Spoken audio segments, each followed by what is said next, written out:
Hello, hello, hello, hello. This is very deep. Hello, good morning. How are you?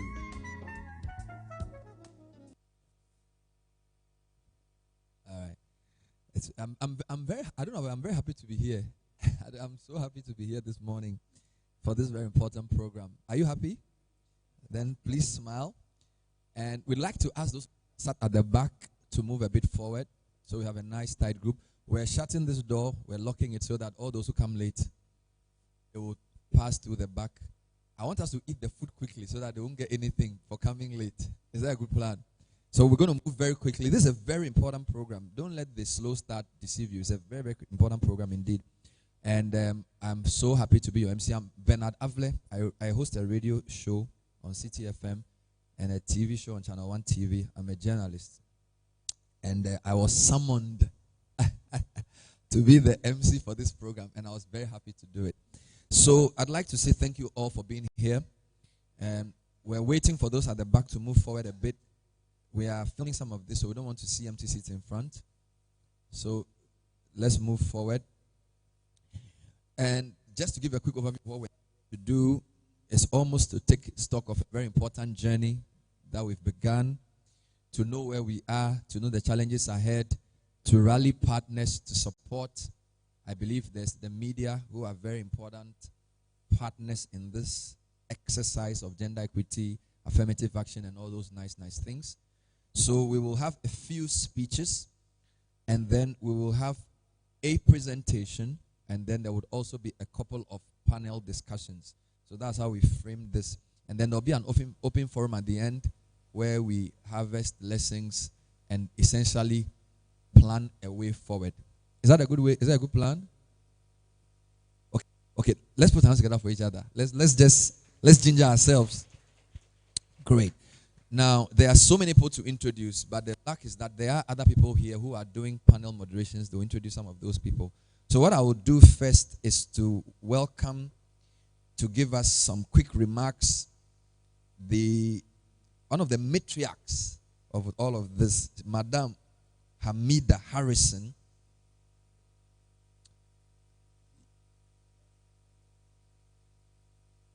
Did I say something wrong? Okay. So she will bring us welcome remarks, and I suspect also give us some context for where we are. So if you are happy with Hamida Harrison, Madam, please put your hands together for her. Madam Hamida Harrison, to set the scene for us so we can take off in a grand style.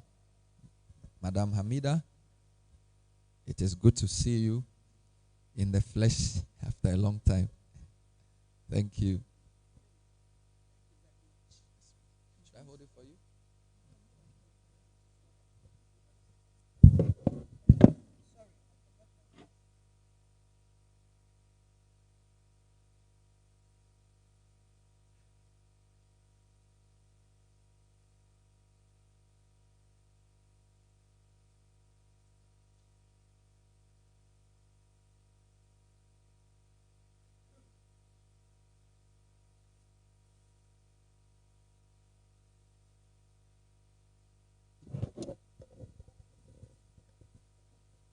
Thank you very much, Ben. And good morning, sisters, brothers. And as Ben has said, I'm so happy to be here. I want to observe all protocols and happy to see those that I know and those that I don't know, where today I'm going to make new acquaintances.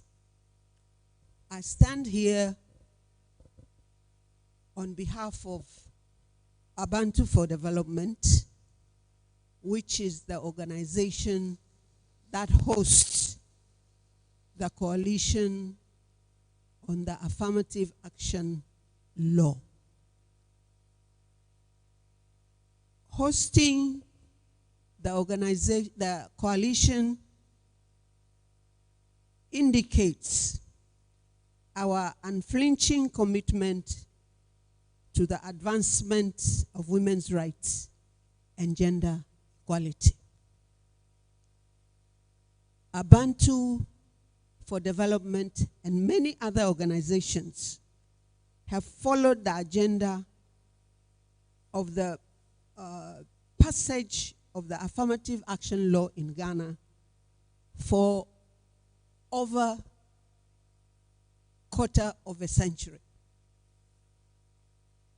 Because if we take the issue of how we started, we can date this struggle for affirmative action law in this country going back to 1998, when the white paper, the government white paper, came out. And then also the fact that the Women's Manifesto of 2004 made a demand for the passage of the affirmative action law. Throughout this journey, we have had pessimists who believe that we are not going to be able to have Ghana pass an affirmative action law. But at the same time, we have had optimists who worked so hard, so tirelessly, to see that this law becomes a reality in our country. We cannot recognize all the people who have given their time, energy, knowledge, and financial resources here. But we can recognize some of the pioneers who are here today. I would like to mention Mrs. Elizabeth Apalu, who started the journey long time ago. So Elizabeth, we recognize your effort and that it has not been in vain. Elizabeth actually was among those who led the National Council on Women and Development in this country. So we are going far back. So Elizabeth, we are happy to have you here today. We want also to recognize all organizations and individuals who have believed in this enterprise.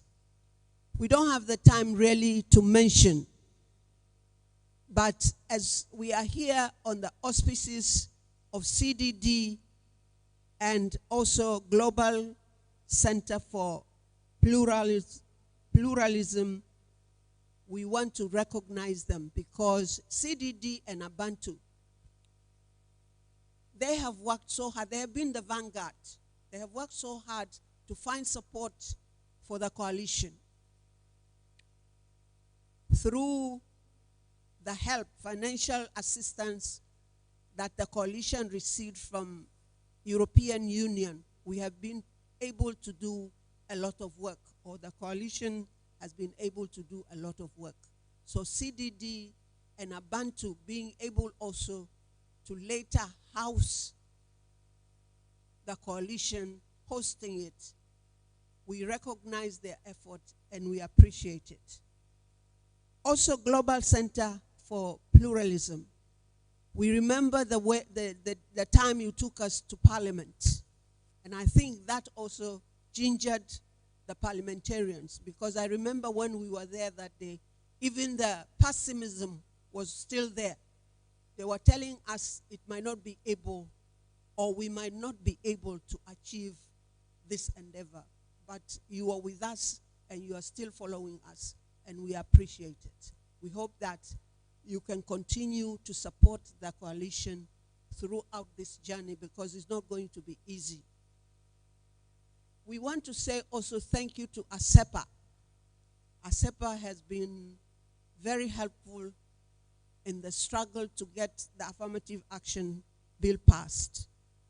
Some of other organizations that I can't mention names, but NetRight, WILDAF, FIDA, all of them, they have been in the struggle to get this bill passed into law. We also, at this juncture, as we meet here, we cannot forget the people who started the ball rolling in terms of starting the drafting and collaborating with the ministry to get this bill to the stage it is today. We cannot forget those people. Sheila Minka Premush is here, and today she is the convener of the Coalition for Affirmative Action Law. But she, together with Hilary Bedema and John Opare, were the people who collaborated that time with the ministry in 2011 to start the ball rolling to have the bill drafted. So we recognize your effort, Sheila. And she has not given up. She's still in the struggle. We recognize these people because if they didn't start it, we wouldn't be talking about an affirmative action law today.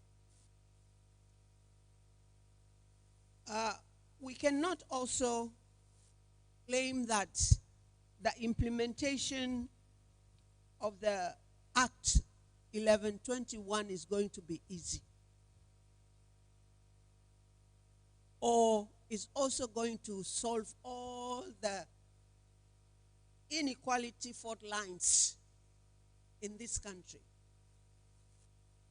But we should accept the fact that the passage of this law is a giant step towards the fulfillment of gender equality in Ghana. It is not going to solve all our problems. It is not going to solve all the imbalances. But we are happy that it has come. And we are not hesitating to say that there have been a lot of trade-offs. The bill that was drafted by the people that I talked about, or the bill that was helped by the three people to be drafted, it required us, those who are fighting for the passage of this bill into law, to give certain concessions. Because it is better to have the law than not to have it at all. We can all agree that it is important that the bill has come to the shores of this country, and other things will follow. We are also saying that Abantu agreed and committed to hosting the coalition because we feel that the formation of the coalition is crucial. Crucial in the sense that it is going to play a watchdog role. We cannot just have the law there passed and let it be. The struggle must continue to follow the implementation, to follow what is being done, to follow the mechanisms that are put down, to follow the timelines and all that. So for us to have this coalition and also to host it is part of that commitment that we see ourselves still continuing with the struggle. The coalition will play, as I said, the watchdog role. It will also build the collaboration with government and state agencies so that we see that the implementation is as smooth as possible. Advocacy is our hallmark, and the coalition is playing a wonderful role in that. We also will need the issue of monitoring and evaluation. And the existence of the coalition is important in those two roles. Also, the coalition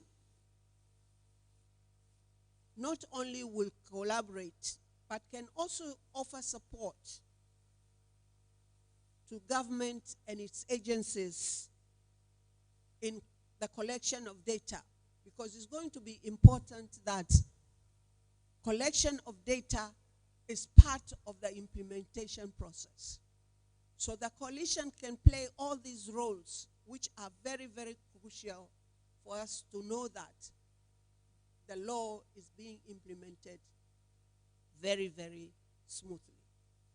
So with those few words, I want to welcome you all at this very important discussion, very important interaction, and hope that we can use this time to make sure that we put down strategies and areas that we want the government to address.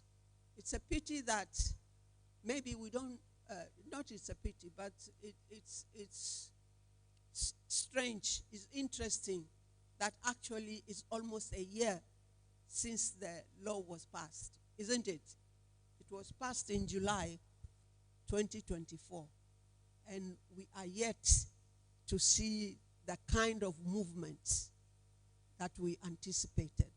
That is why we are meeting here today, and hope that we can chart a path whereby we can put some pressure, not some pressure, a lot of pressure, on the government that we have waited for almost a year, and we want to see some movement towards the starting of the implementation of the Affirmative Action Law 1121. Thank you all, and thank you very much.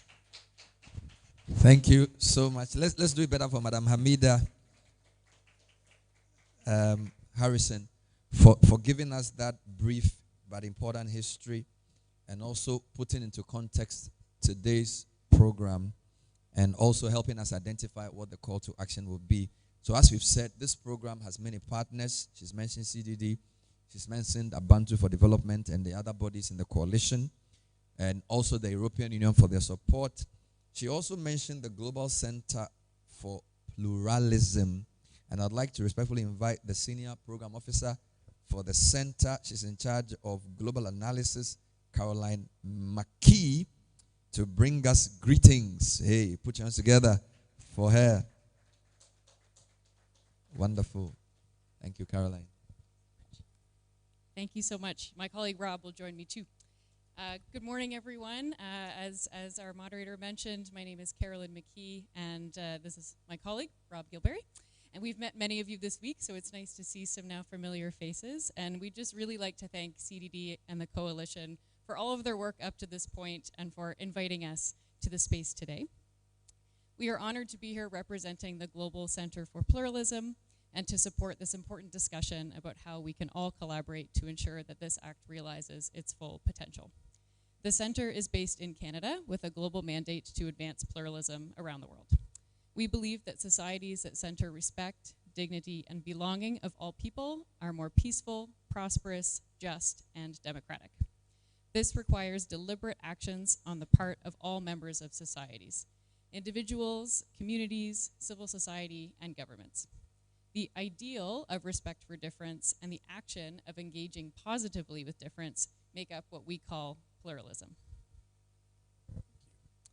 So the center works around the world with policymakers, educators, and community leaders to amplify and implement the transformative power of pluralism, and to build peaceful and inclusive societies where differences enrich rather than divide us.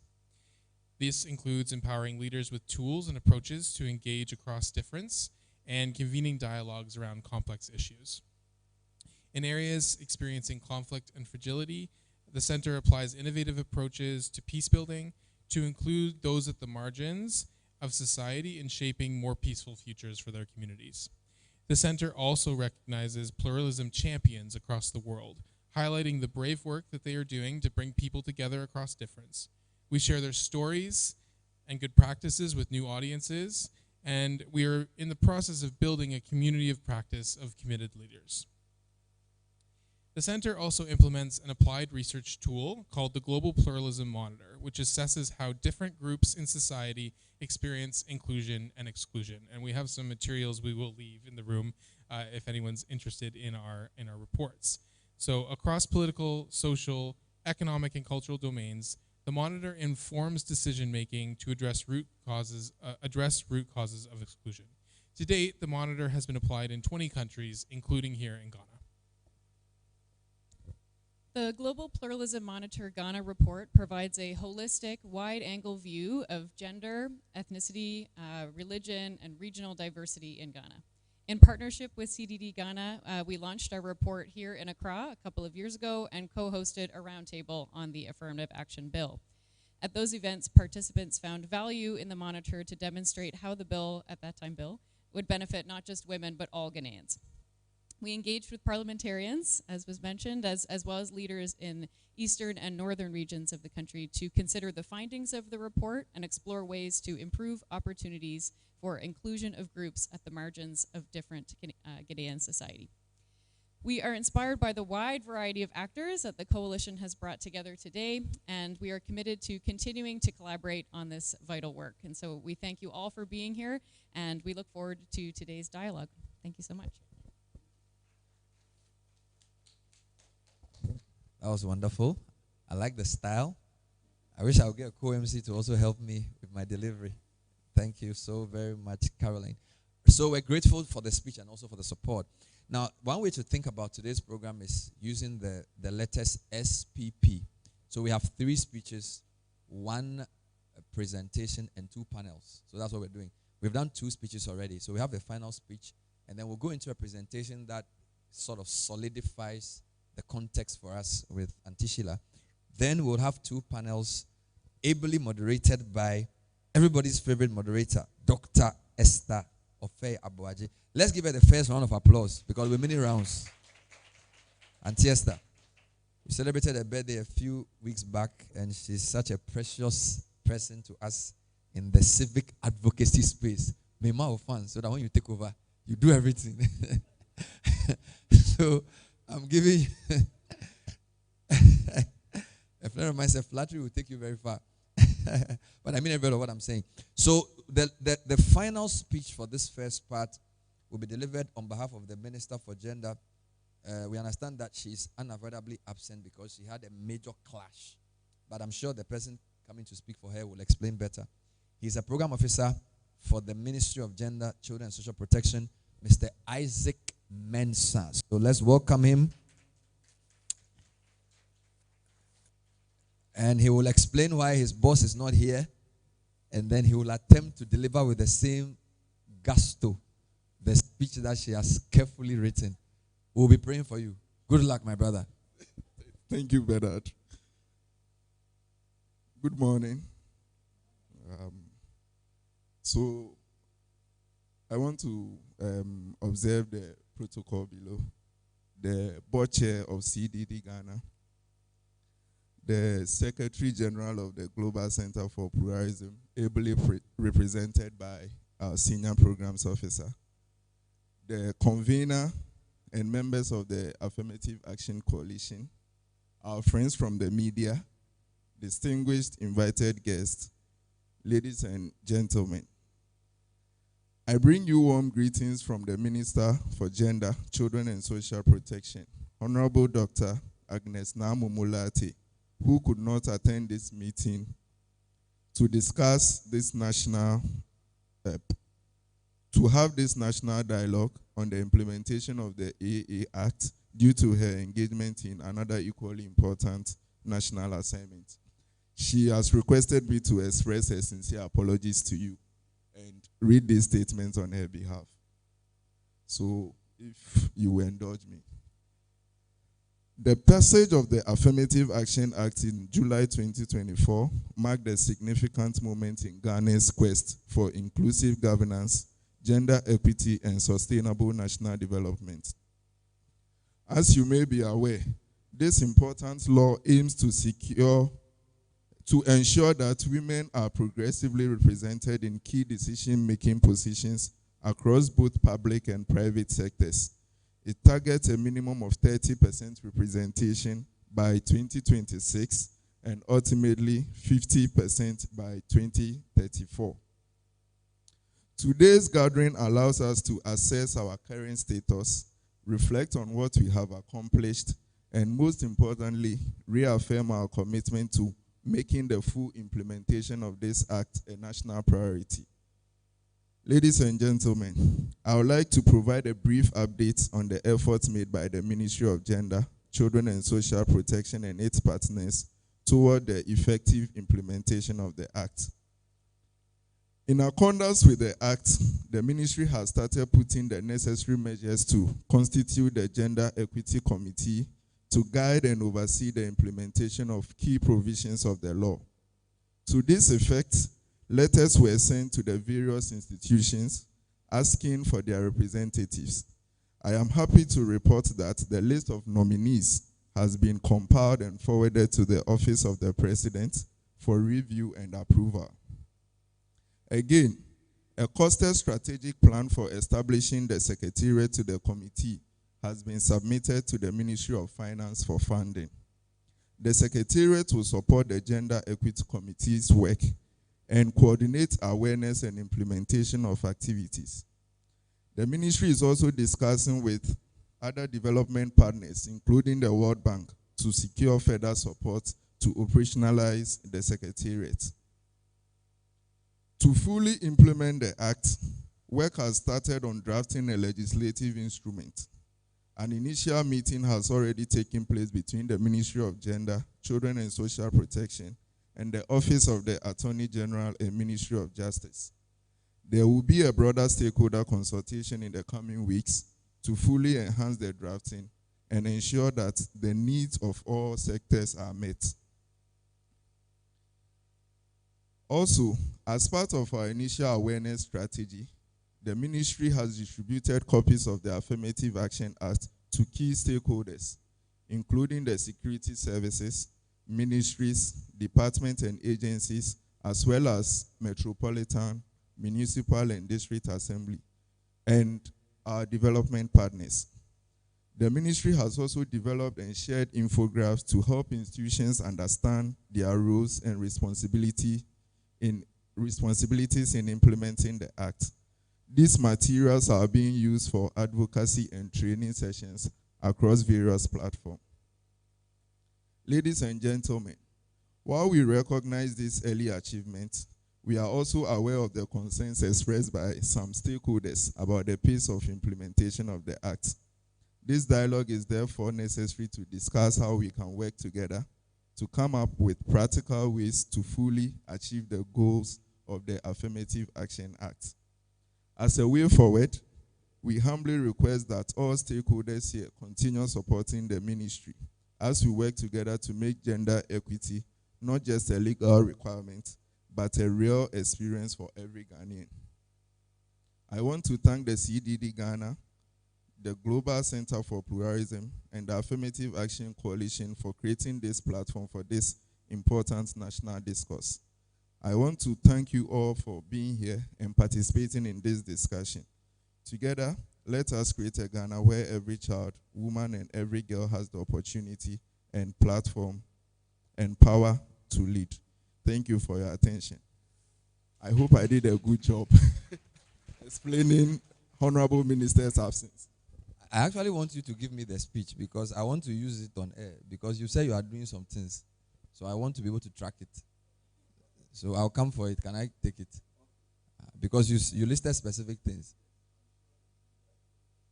Yeah, we need it. We need it. But did he do well? I think he did well. Yeah, well done. Isaac.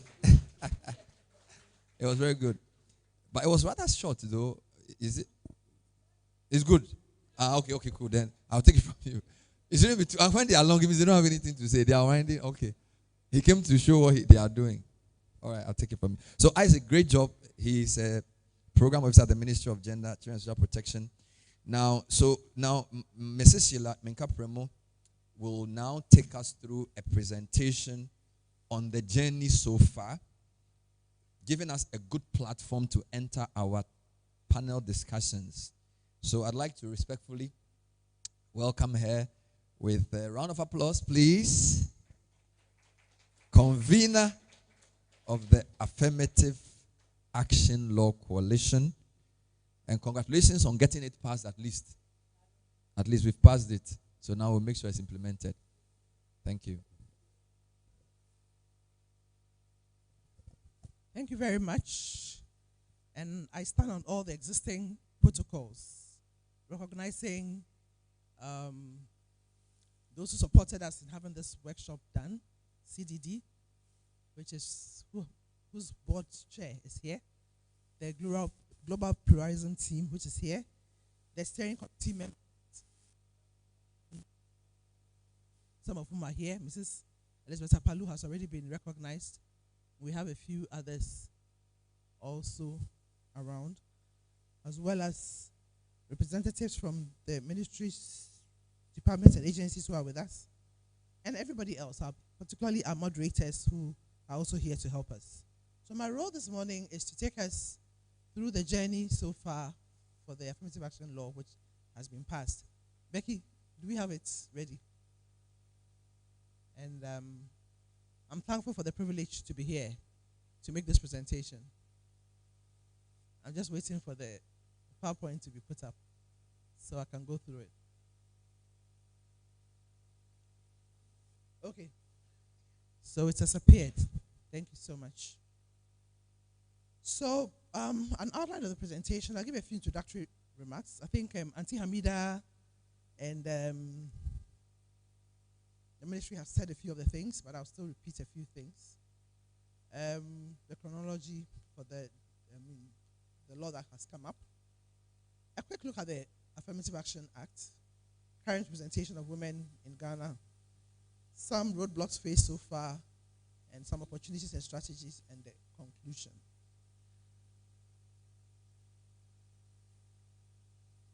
So we are gathered here to discuss this very important law, Affirmative Action Gender Equity Act of 2024, Act 1121. I'm hoping that everybody in the room has seen a copy or read a copy. Has read it somewhere. Is there anybody here who hasn't seen a copy of the law or read it? Anyway, we're all aware of it, so we'll take a quick look at it. So we've heard that this law is very relevant as far as women are concerned. Yes, it's for both men and women because it's gender. But because women have been low down there for a very long time, as revealed in the Global Pluralism Monitor, the report for Ghana, it is very clear.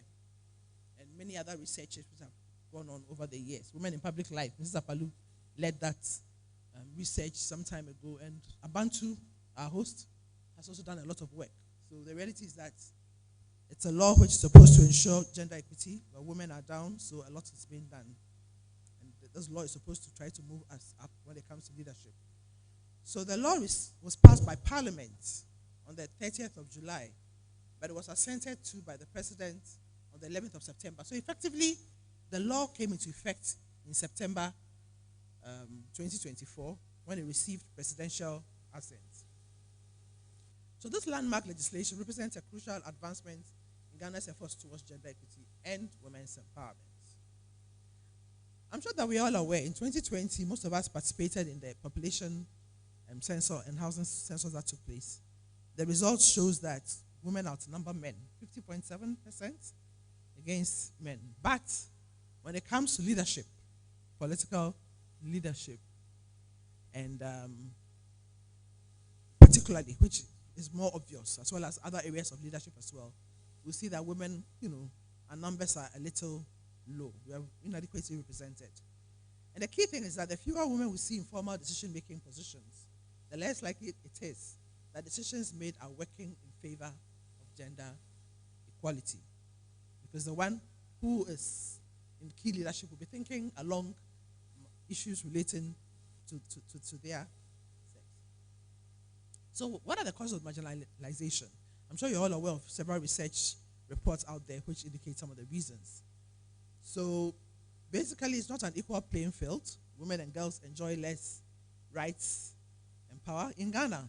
Among, I think, the Akans, in the olden days, now this is the modern times, when somebody is born, hey, I see one of my big auntie, Auntie Rose, formerly from the Ghana Employees Association. They'll ask, oh, what did the person have? Is it a human being or is what? If it's a boy, that is a Ghanaian, I can't say it, a nipa, and then whatever. It just shows you that the society itself recognizes that boy is born with so many privileges as compared to the girl in there. Privileges and rights. Again, the social system of masculine domination. We live in a patriarchal system where the headship of men. In some research I did some time ago with the National House of Chiefs, in some parts of the country, particularly the patrilineal areas, when a father is not there and there's no big uncle, even if there's a small boy, and there are 40 and 50-year-old women, that boy is regarded as the elder. When there are decisions are supposed to be made, it's like a studio puts that person there as the one who has the right to make decisions. So patriarchy is one of the things we live under, and it's affecting us a lot. We also have a lot of social norms and proverbs in Ghana that reflect gender stereotyping.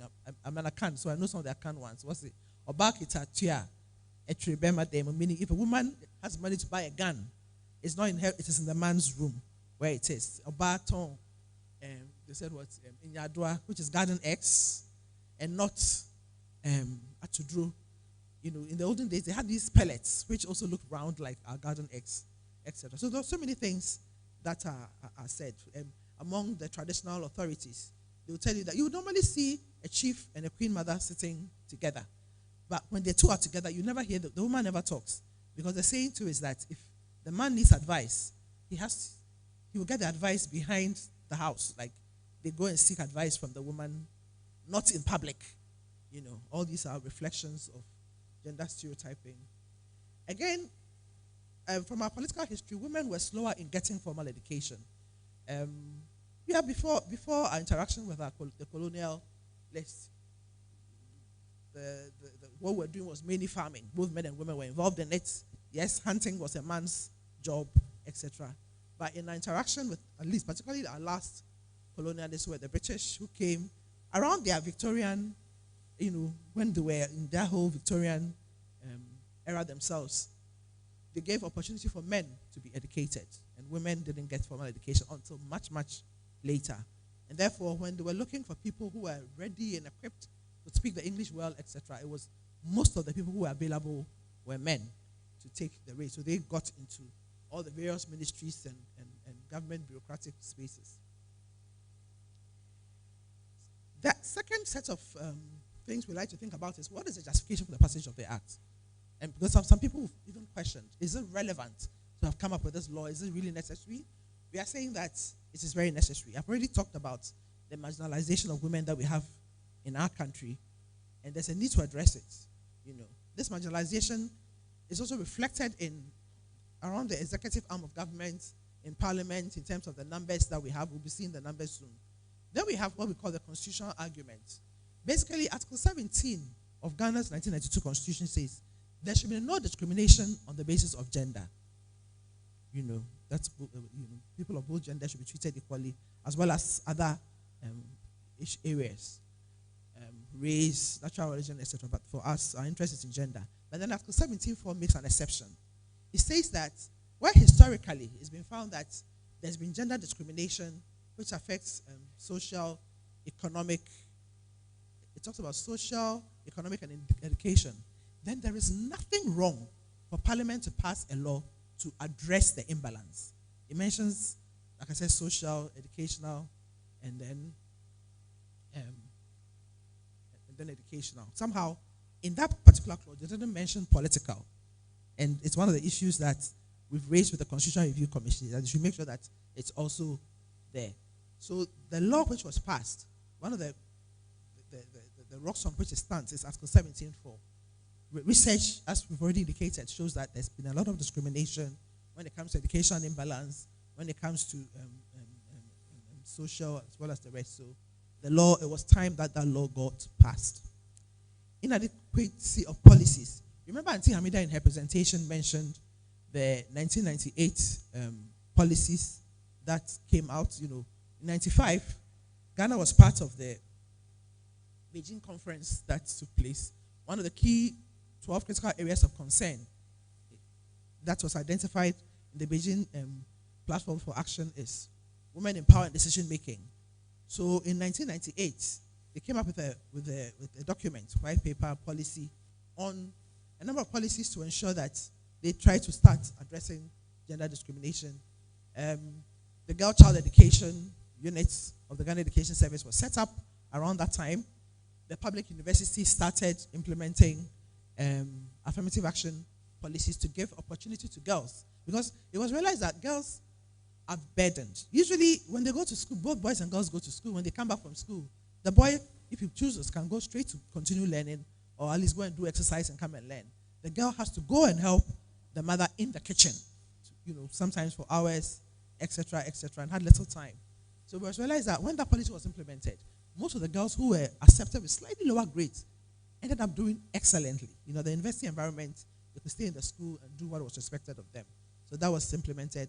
Then there was also something at the district assembly level where for our district assembly, there's the elected members part, then there are those who are nominated. What the policy also indicated that in government nominees, at least 40%, it has ranged between 40 and 30, 40, 30 should be women. But the thing with policy is that you cannot sue a government based on a policy they have decided on, because it's just showing, what the road they intend to work on, the guidelines that they have, etc., etc. So, yes, that 1998 policy was in place, but it wasn't as strong, and it was realized that we needed a law which could be fully implemented. Then Ghana is also a member of a number of international bodies, including the United Nations, as well as the African Union. At the UN level, I've already mentioned the Beijing Platform for Action. We also have CEDAW, the Convention on the Elimination of All Forms of Discrimination Against Women, which talks about, it looked at various areas where women are discriminated against and call for steps to be taken. One of them is political representation. It talks about equality. A lot of these are mentioned at the schedule to the Affirmative Action Law.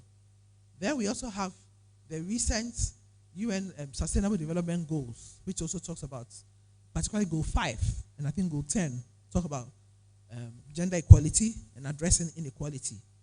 And at the African Union level, we have the African Charter on Human and People's Rights, and then they have a protocol to the African Charter on Human and People's Rights on the rights of women in Africa.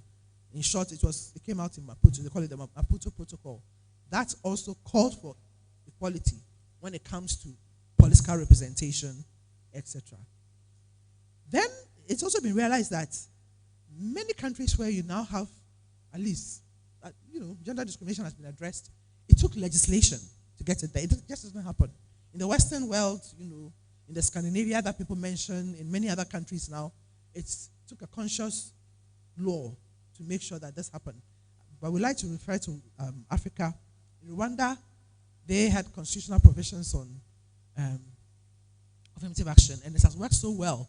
People have seen women work as parliamentarians, as politicians, as at the local government level, to the extent that their constitution just makes room for 30%. But as we are speaking now, women who are in leadership at the governance level in Rwanda have now exceeded 60%. Because people, when they saw that they could work, have naturally elected more and more of them or put them into positions where they can influence things. And Rwanda is also then currently is also credited with many, many positives. Cleanest country in Africa, the economy is going on well, all because they enabled the other sex to also have a say. South Africa also has similar provisions. And then recently, one of our neighbors, Sierra Leone, because they have a similar political history like us, is in West Africa, also have a first past the post system. They passed a law also for 30%. They have the 30% list. Their law is very strong. They call it the Gender Equality and Women's Empowerment Law. Every position that has to be filled, a 30% list of at least women to be provided has to be made available. And I'm sure that with time, they would even go naturally beyond the 30%. And then there's also research out there which says that it makes economic sense to ensure inclusive governance. It makes calls for sustainable development. There's some research you can Google and get a few of them, etc. I mentioned the executive level. We've never had a female president in Ghana. We just elected our first female vice president. Ministerial positions have always had more men than women. We'll see that at least ministerial positions have always had more men. The Council of States, they are the elected ones and the nominated ones in both places. I think currently only one woman was elected, but a few of the nominees, quite a number of women have been added on. We will see that. And this is also reflected in other appointments, CEOs, etc. currently, increasingly, we are hearing some numbers in terms of women coming up. We are monitoring, as Auntie Hamida indicated. One of civil society's roles is to monitor what is going on so that we can be able to see whether the law is being complied with or not. But we still see more men. This is an old table which shows Parliament. You know, Parliament is a window through which many people measure a country to see how equitable it is. In Ghana, the highest since we became a republic in 1960, the highest we've ever had in terms of women's representation in Parliament is 18.2%, and this was in 1965. Incidentally, in 1960, as Auntie Hamida indicated, when Ghana became a republic, they passed the Representation of the People's Act, which created special seats, which enabled women to compete among themselves to get some of them to Parliament, at least one from each of the 10 administrative regions. So in 1960, they had 10 women, which was 9.6%. People saw that the women also had a voice. They were also making inputs into many, many development things that were going on. So the next election, which was in 1965, 18.2%, and that's the highest we've ever had in Ghana. Unfortunately, it wasn't sustained. In 66, there was a coup d'etat, and the army came in, so we lost the trend. So you can imagine, so when we had our second Republican Constitution in 1969, only 0.7 were women. You know, by that time, people had seen the macho men in place everywhere. The men were in control in there, etc., etc. And currently we have 14.5. We don't have the 2024 one, but 2024, it looks as if we are going to get 41 women out of 276. So we have not really moved much. There's one constituency, currently there are 40, but there's one constituency where 2 women are fighting. So we know that whatever happens, a woman is going to be there to make it 41 out of 276. My math is very bad, but I understand that even the 14.5% we may not get. It will be 14.4 point something or other. You know, so we haven't done very well. And one of the things we should be looking at as we are reviewing the law is looking at the law even as it is. In 2028, are we going to see a change in terms of the numbers? We can discuss that. That's one of the key challenges of this law. The next slide, please. At the District Assembly level, it's also not much difference. When it comes to elections, very few of them get opportunities because some of the patriarchal norms that we have, I think that at the community level, its impact is higher than in the urban areas where we are far removed from our culture, etc., etc. So sometimes you see women who want to stand and aspire, and a lot is done to get them to step down. You know, I've spoken at the last election. I remember one of the organizations did a workshop somewhere in East Legon, Tom Rick Hotel, and I was sitting by 2 ladies. And they were telling me the pressure that they were under to step down for a man to replace them, even when it came to the election at the District Assembly. So at the last 2023 election, only 4% of women were elected. So very low. It's a lot of work also needs to be done. And I know organizations like Abantu are doing a lot of work at the District Assembly level. The numbers have never been good. At the judiciary, since we gained independence, we've had 3 female chief justices out of about 20, which is not, at least a lot of impact. And we'll see that in other areas, in terms of appointment, the judiciary seems to be doing quite well. At the private sector level, what is reflected in the public sector is also reflected in other corporate institutions. Yes, we have a number of women who have set up their own organizations or companies and are doing well and thriving. But when it comes to some of the big corporations, with particularly some of the state-owned ones, etc., usually you have more men being appointed as CEOs. Now I know a few women are also being appointed, but if you look at it in terms of numbers, and even if you have usually a board of 20, usually you see 1 or 2 women and more men in there, but we need both. Okay, so it was clear that the equal participation and representation of women was not going to change for the better without legal intervention. Several groups have been doing a lot of both governmental bodies. You heard of NCWD, National Women and Development, did a lot of work. Organizations like Abantu has done a lot of work. Women's Manifesto came out in 2004, insisting that there should be, the numbers should change, something should happen. Many others, some people in academia, I think Professor Georgie Chikata, there's a public foundation where she also did some analysis and came up with a suggestion for legislation. And some of the NGOs, including some of the NGOs I work with, FIDA Ghana, WILDAF, Lower Ghana, we all did some work and realized that we needed a change. We needed legislation, especially comparing ourselves to other countries. But we decided that working in little silos was not getting the impact that we wanted. So in 2019, we decided to come together as a coalition, and it was hosted by, to set up at that time it was a Affirmative Bill coalition. The goal was to push to have a law in place, and it was hosted by Abantu for Development. And I was a convener. We have Becky, who is around, who's the coordinator. We did a lot of work, and the law, can we get the next slide? The law got passed. So we look at the next set of information quickly. So as has already been indicated, the process for drafting has been participatory in nature. In 2011, the then Minister for Women and Children Affairs, Honorable Juliana Mensah, set up this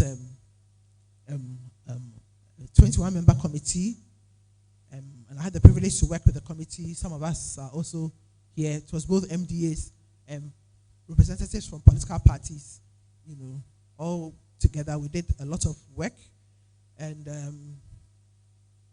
so we call it the technical committee. We undertook desk research to see what research information was out there, did consultations around the country, and then to solicit views in all the trend regions, and then put a report together. Myself, Hilary, and John Opari, we put a report together, and that was used to draft the first law. The next slide, please. Lots and lots of drafts came out.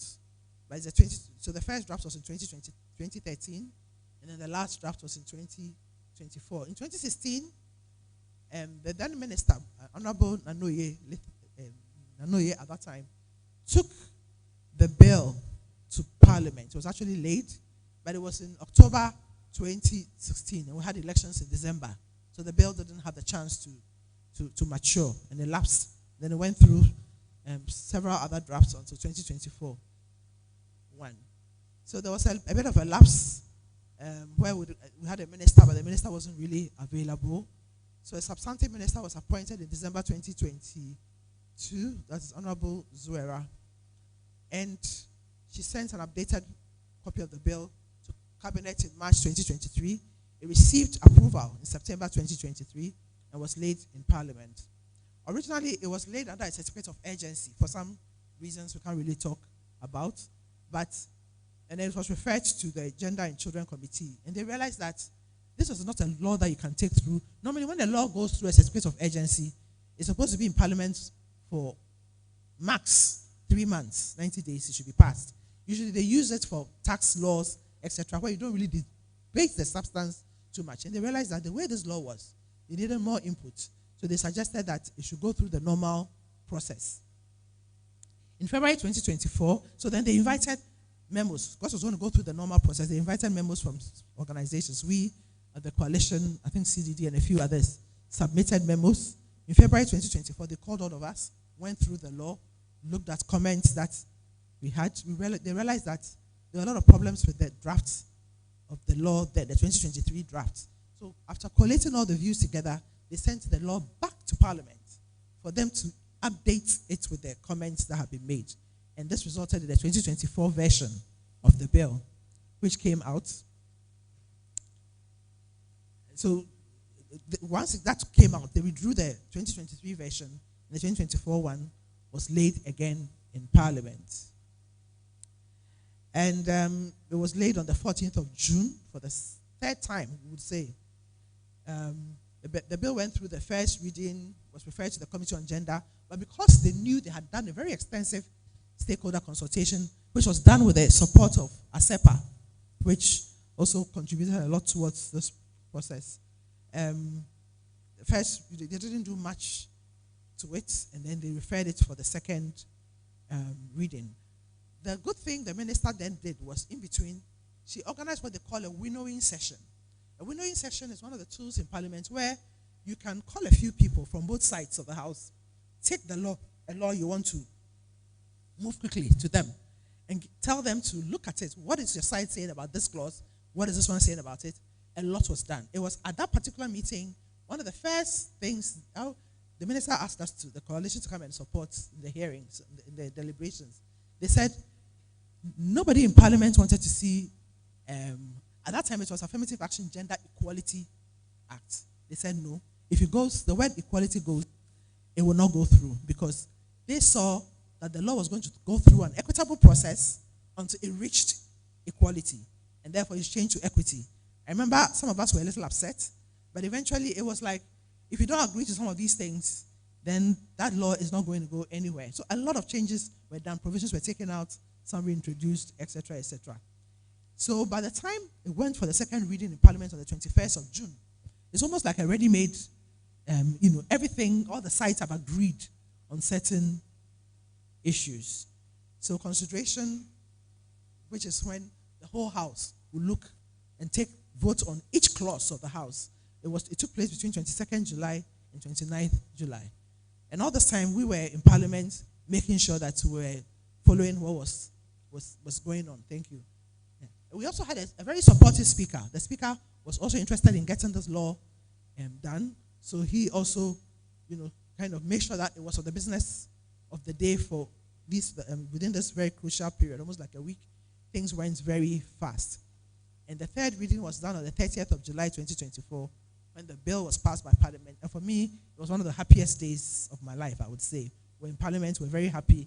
The speaker even commended the coalition for the inputs and the work we had done, sitting around. Becky and Co could be in Parliament sometimes till 11 p.m. just to make sure that we followed up to what was done. Then it went for presidential assent. Between July and September, people were worried. Is the president going to sign? And we kept telling people that an executive bill, it wasn't a private member's bill, so it was going to get signed. So on the 11th of September, it was signed and became a full law and available. Now a quick look at the act at a glance, because I believe that even if you've not read it, you'll find time to get a soft copy and read. Take a quick look at the next slide. Mm-hmm. So basically, affirmative action is defined in this law in section 31, which is the interpretation section, as a set of measures adopted by government, public and private institutions to address a history of systematic discrimination and exclusion of women, and to encourage their efforts towards addressing political, social, cultural, economic, and educational gender imbalance in the public and private sectors, in accordance with Article 17.4 of the 1992 Constitution. It's very important to bear this definition in mind, because you can have an affirmative action on various issues, racial discrimination, you can have an affirmative action law on it or whatever. When it comes to issue, when this law was being developed, when it comes to issues of disability, the disability activists wanted to sort of have a broader law, but we made it very clear that the Disability Act that we have is also a form of affirmative action, which has steps and things in place to be able to address disability. So this dealt with gender in particular, and therefore this is how it is defined in this law. In Ghana too, our definition of gender is the narrow binary one. We don't go very broad, because our criminal law has certain provisions in it which will not allow this definition to go beyond the binary definition of gender. So the law seeks to provide a legal framework as well as an accountability framework for measuring gender equity at the executive, the legislature, the judiciary, public, as well as private sectors.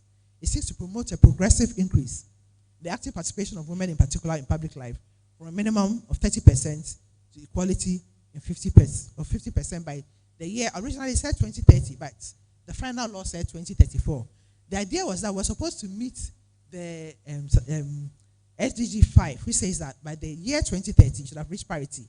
But I think the final drafters realized that when the law came into effect in 2024, it's going to be difficult for it to get to that period. So we've been trying to get an explanation as to how it moved to 2034. But I believe that whoever finalized the law thought at least 10 years is needed to get us there.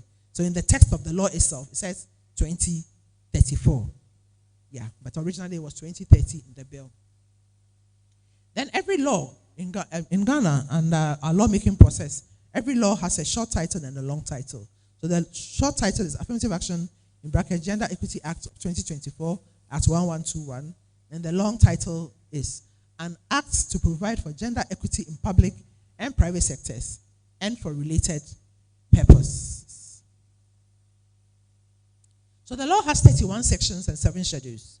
And the sections are arranged under 7 headings. It covers principles of gender equity committee, affirmative action and gender equity in governance institutions, gender responsive budgeting in sectors of government, political parties and gender equity, private employment, and the miscellaneous provisions. The schedules also cover the charts for progressive targets for achieving gender equity, which we'll be looking at soon. The second one schedule looks at international conventions that Ghana is a state party to, and which it was being complied with in the implementation, in the drafting of this particular law. Then strategies for achieving gender equity in the public service. 4, strategy for same in judicial service, at the executive arm, in parliament and parliamentary service. And then 7, strategies for achieving gender equity by political parties. So these are the schedules at the back. So the first schedule, it gives you the target. So it says that from 2024, September, when the law came into effect, to 2026, all institutions, both private and public, should have achieved 30%. It's also important to remember that the 30% is also what the UN recognizes as the minimum when it comes to gender equality. Then from 2027 to 2028, 35%. Then from 2029 to 2034, 50%. As I said, the 2034 was a surprise to us, and we've been trying to justify it, but that is what is there. So that's what we are doing. And under Section 1, the government shall promote policies and programs to redress the political, social, economic, and educational imbalance in both the public and private sectors. So you can see from Section 1 that they graciously added political. And there was a big debate. During the deliberations, some of them insisted that Section 17, Article 17 of the Constitution didn't mention political, so it should not be included, but it was mentioned. I mean, it was, after a while, some deliberation was agreed that it should be added, so in both public and private sectors. Because I think I mentioned Article 17.4, but we also have Articles 35 of our Constitution, which says that in making appointments, the president is supposed to take into place both regional as well as gender considerations. So it's already a constitutional provision. So that's what people used to argue, that political should be added because it's already out there. Okay. Now, the Gender Equity Committee. I think our friend from the ministry gave us some information about it. So this is the body that will be responsible for helping with implementation. So it's a multi-sectorial Gender Equity Committee to oversee the Act's implementation. It's supposed to be made up of the following. This is in Section 4. And it will be appointed for 4 years. A chairperson who is a representative of the minister, not below the rank of a director. One representative not below the deputy director, nominated by the head of the following institutions: Ministry of Local Government and Rural Development. Now the name has changed. It's Ministry of Local Government and Religious and Chieftaincy Affairs. Whatever. Ministry responsible for local government. Attorney General's Department, Public Services Commission, SHRAJ, Commission on Human Rights and Administrative Justice, National Council of Persons with Disability. So the disability is represented in terms of the decisions and policy making, etc. Persons with disability, their council is represented. The Trade Union Congress, Ghana Employees Association, private sector organization with focus on gender, nominated by the minister. Then a CSO representative by CSO Network on Gender. Then the director of the Department of Gender will be the secretary of this body. And then an expert in gender issues nominated by the minister is also supposed to be a member to advise on gender matters. Then an expert in policy planning, monitoring, and evaluation nominated by the National Development Planning Commission is also supposed to be on the committee as well. We heard from our minister's rep that they've written to them and they've all provided people now. So once they are established, their functions include ensuring and monitoring compliance with the Act, receiving and analyzing annual reports on achieving gender balance from organizations, issuing gender equity certificates. So basically, if they monitor and review and you have complied, they will issue a document called a gender equity certificate to institutions which are compliant. Then liaising with ministry departments and agencies and private institutions to push them towards gender equity, receiving and investigate complaints of non-compliance with and gender discrimination on the law, and then developing a national plan of action. This is a very key responsibility because they need a plan in terms of how the law is going to work. So when they come together, one of the key things we'll do is the National Plan of Action. And this National Plan of Action would also necessitate an activity which would be sort of getting baseline information on different sectors. Because before you can measure that somebody has reached or not reached the 30% by the year end of 2026, you need to know where they are at the start of the implementation of the law. So the National Plan of Action is very key, and the committee would need support to enable them to get it done. Facilitate, coordinate, and promote public education programs. Monitor and report on progress of implementation of the Act. You see from the law that they have to make reports, yearly reports to Parliament in terms of progress. Then advising the Minister on policy matters. So they have a big responsibility. The earlier they start, the better it is. The Secretariat will be located at the Ministry of Gender, Children and Social Protection to discharge to serve as the Secretariat for the committee.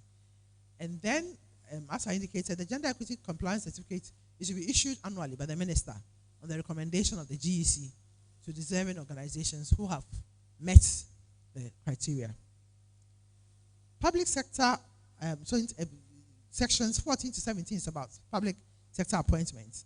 And government is required to ensure the appropriate representation of women in governance and decision-making positions, particularly within the public services, at ministerial positions, independent constitutional bodies, the SRAJ, the Electoral Commission, etc., governing bodies of state institutions, district assembly, local government, and other offices. The president makes appointments to including everything, including ambassadorial positions, etc., etc.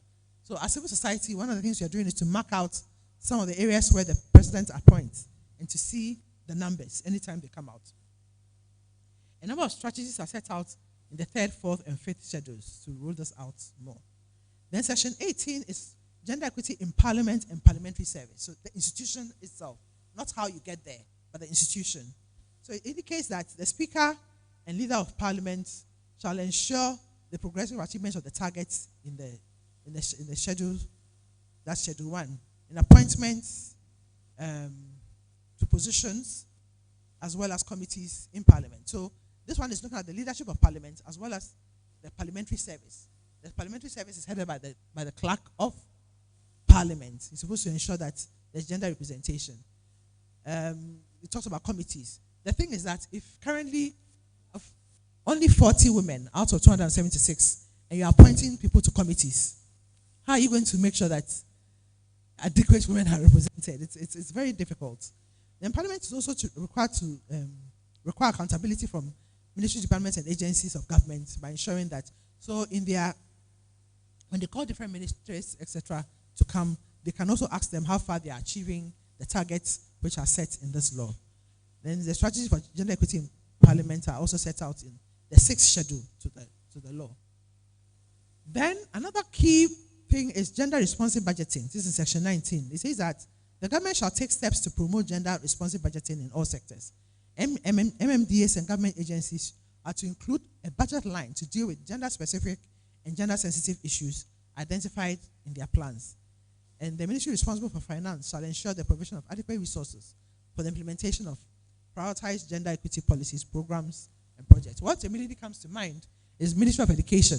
When they are planning building of schools, are they making sure that there are adequate toilets to cater for the needs of the girl child as well as for the boy child? The girl child needs more resources when it comes to toilets in schools, etc., etc. Government buildings, etc., have to make sure that adequate provision is made.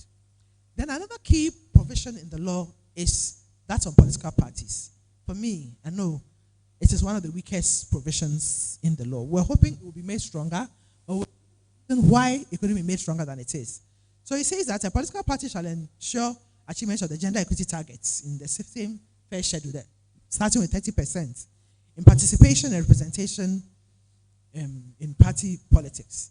They shall adopt measures to provide information and financial resources to achieve gender equity targets, both when it comes to nominations as well as in their party structure. For most of the political parties, apart from ones which hardly win any seats, you see the leaders are in the women's wing of the parties.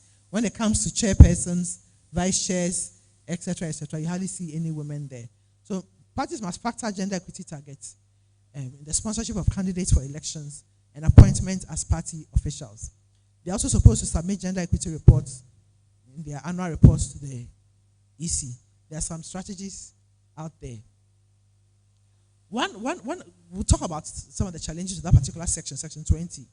Then private employers, provision is also made in sections 21 to 24. It says that a designated employer shall take measures to ensure progressive gender equality of employees within the period specified in the first schedule, the same starting with 30% to 35 to 50. Then private employers are to adopt gender policies which must be made in consultation with the employees of the establishment and part of the strategic plan of the establishment. So all private employment places are supposed to have gender policies in place.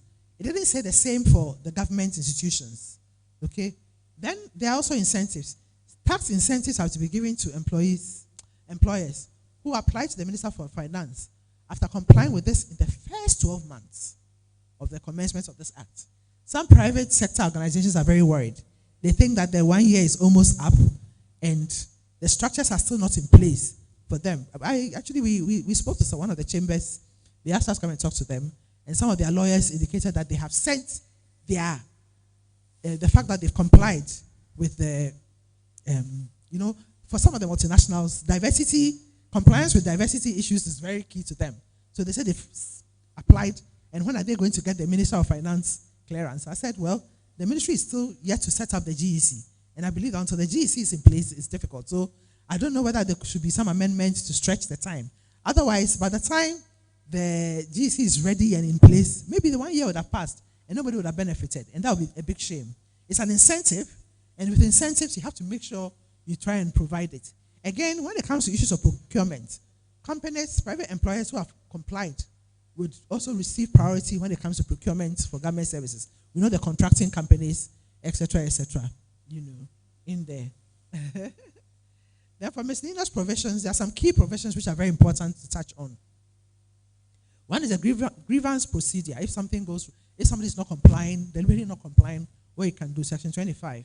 The grievance procedure provides that a complaint may be submitted to the Gender Equity Committee directly or to SHRAJ, Commission on Human Rights and Restorative Justice, if it is a human rights issue, or if it's a labor issue, to the National Labor Commission, or eventually to the High Court. There's a labor division of the High Court which can also address some of these things. Then cooperation with institutions. So any officer of an institution who fails to, without reasonable cause, to cooperate with the ministry, if they are looking for information, gender disaggregated information, etc., there's also a punishment there. You commit an offense. The minister can also ask for gender disaggregated data, and if you refuse to provide it, that's also an offense. Then another key offense, which is very important as far as women are concerned, because many women strive to gain certain positions. And when they go there, they get the name calling, they get the things that are to demoralize them and to even bring them down. So a person who victimizes, obstructs, or exerts undue influence on a person in an attempt to defeat the object of the act subjects an employee to gender-specific verbal attack, stereotyping, hate speech, or harsh rhetoric, discriminates against, intimidates, or seeks to disqualify a candidate on grounds of gender, fails to provide information as required under this act, knowingly provides false information, commits an offense, and is liable on summary conviction to a fine of not less than 500 penalty units. One penalty unit is 12 Ghana cedi. So it's still 12. They haven't increased it. It's so small. And no more than 1,000 penalty. So it's between 500 and 1,000, or to a term of imprisonment of not less than 6 months, and then not more than 12 months. I mean, at the time, we thought that the punishment was too low. We thought it should be strong enough to serve as a deterrent. But they said it shouldn't go beyond that. And then the law also requires that the ministry, which is the Ministry of Gender, Children and Social Protection, it's to prepare what we call legislative instruments. In Ghana, you have the Act of Parliament. Room is made for the minister to come up with smaller laws that can be used to implement certain aspects of it. If they talk about, for instance, the gender equity, gender compliance certificate, how would it look like? All these forms. There's some space in front here, please. Yeah, in there. So we're regulations are supposed to be done. The next slide. So just a quick pictorial of gender representation in Parliament. Very short session. Fortunately for us, we have the first female vice president. We are very proud that we have one. Ghana can also lift up its head. When it comes to cabinets, the Constitution makes provision for 19 members of Parliament. Members of the cabinet. There can be other cabinet members. Out of the 19, currently, we have 17 men and 2 women. So we haven't met the target yet. So, but we are hoping that what I always say is that we haven't reached 2026 yet. So let's see. Maybe things will change. But the good thing is that the Minister for Gender is now a cabinet minister. And we are very happy and proud about that.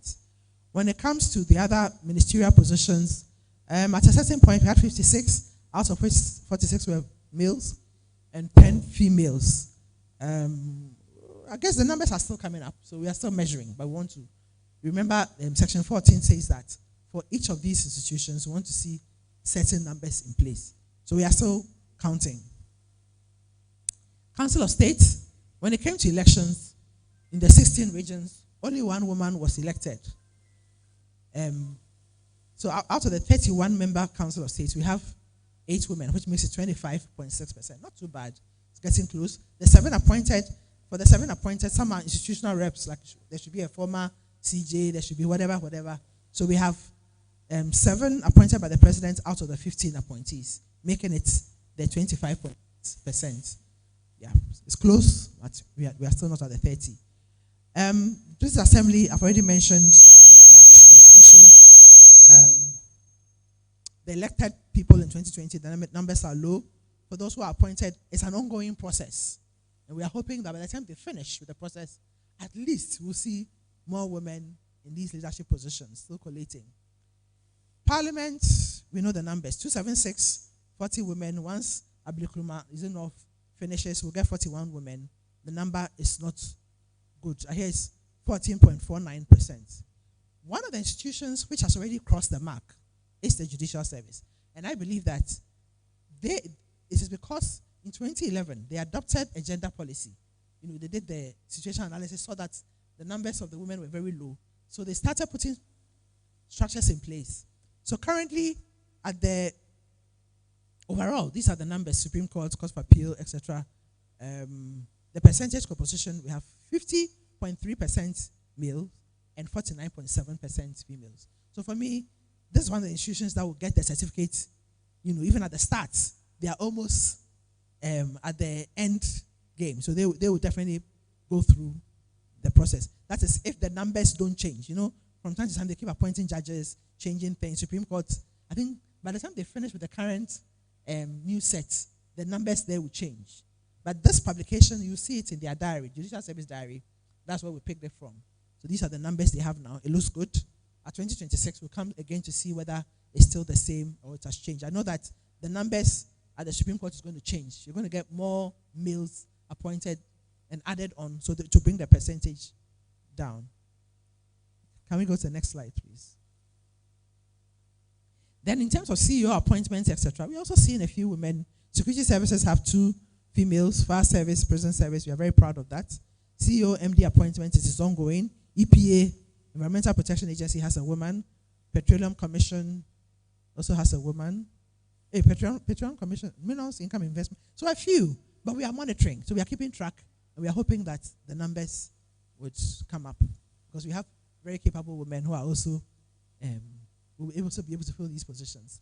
A few challenges, we call it roadblocks, challenges, which we think, can we see them? So non-compliance, in terms of, is the government complying fully with the numbers?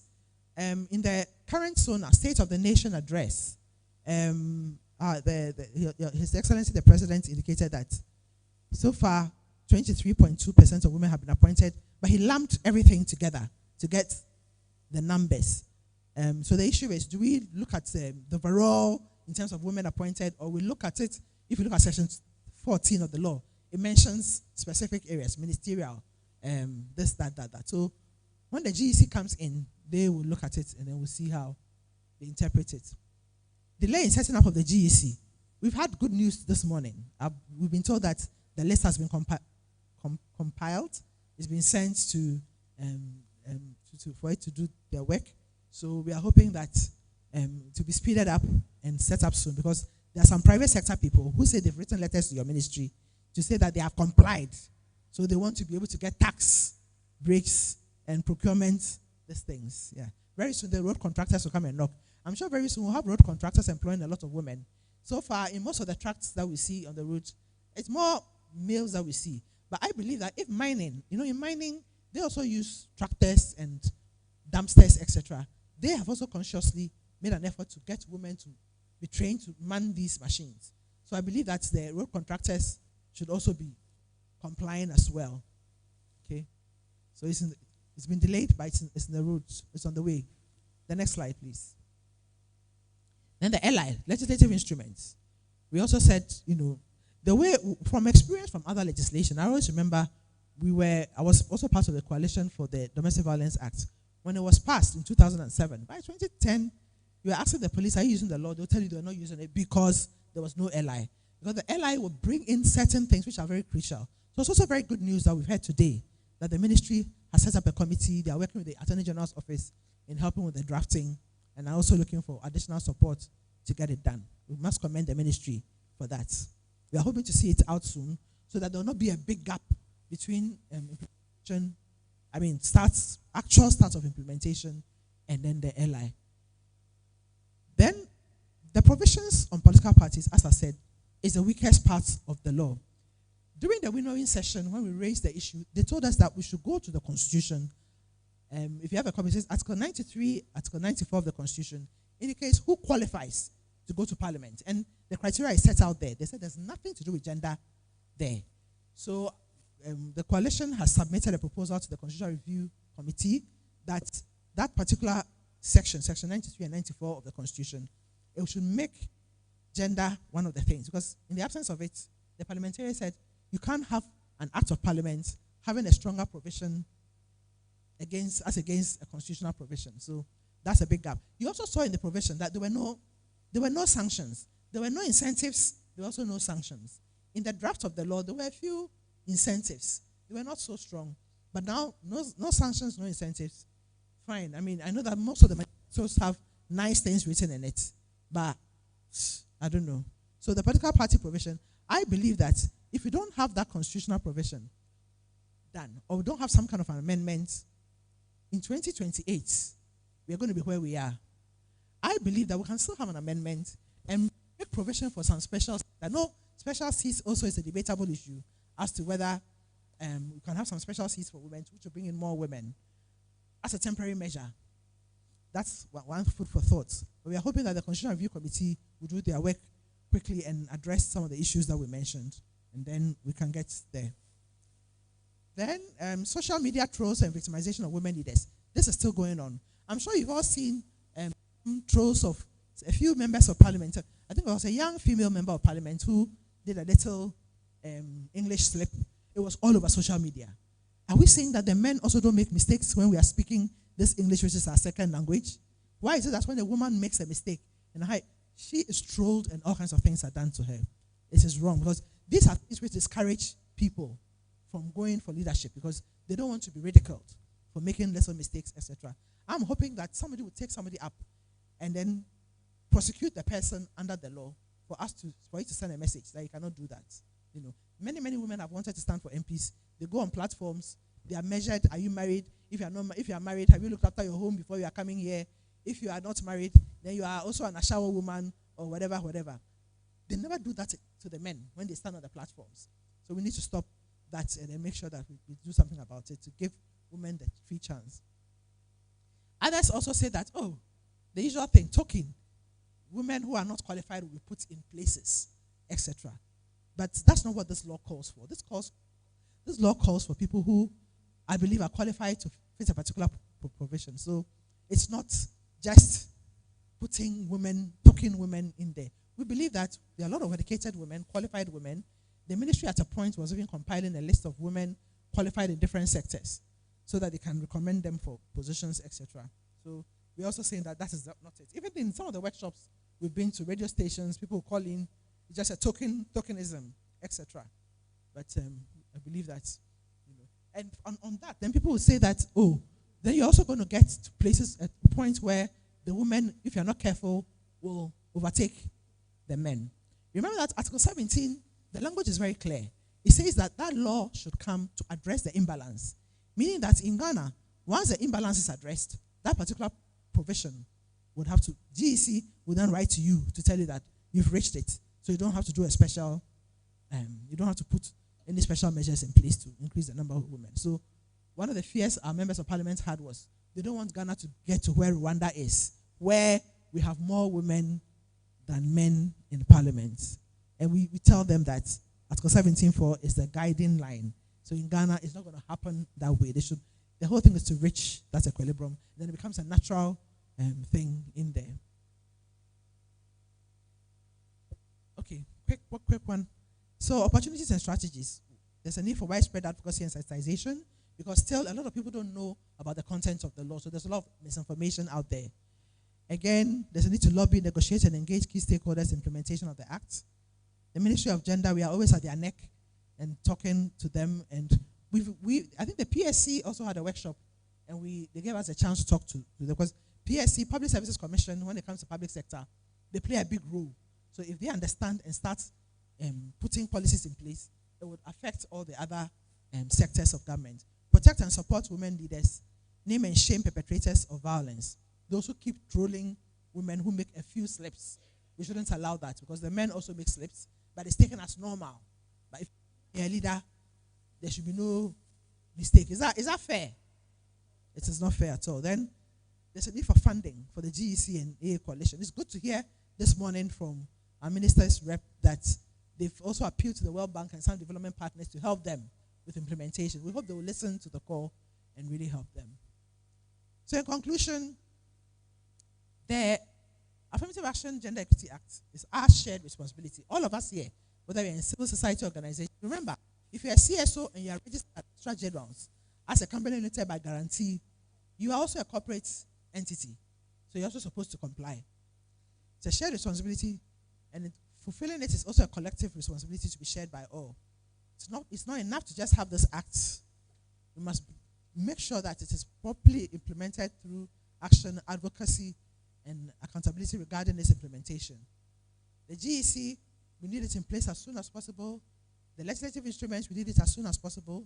It's crucial that we understand that it's not just fulfilling the quota, it's about enriching leadership with diverse perspectives. Remember, pluralism is very important. You need to have other people represented. And when we talk about gender, you know that it's also not a flat concept. It's intersectional. So you can have a woman who is a poor woman, who has a disability, who is illiterate, who lives in a rural area. What she will go through will be worse than what I will go through in an urban area. So it's looking at how to address all those people at a diverse perspective for systemic development. So we urge each of us to take ownership of the journey by holding the government, our leaders, and each duty bearer accountable for the effective implementation of this very important law. And before I sit down, I'd like you to join us in saying our tagline, which is hashtag implement the AA law now. Can you please join me in saying that? Hashtag implement the AA law now. Thank you very much.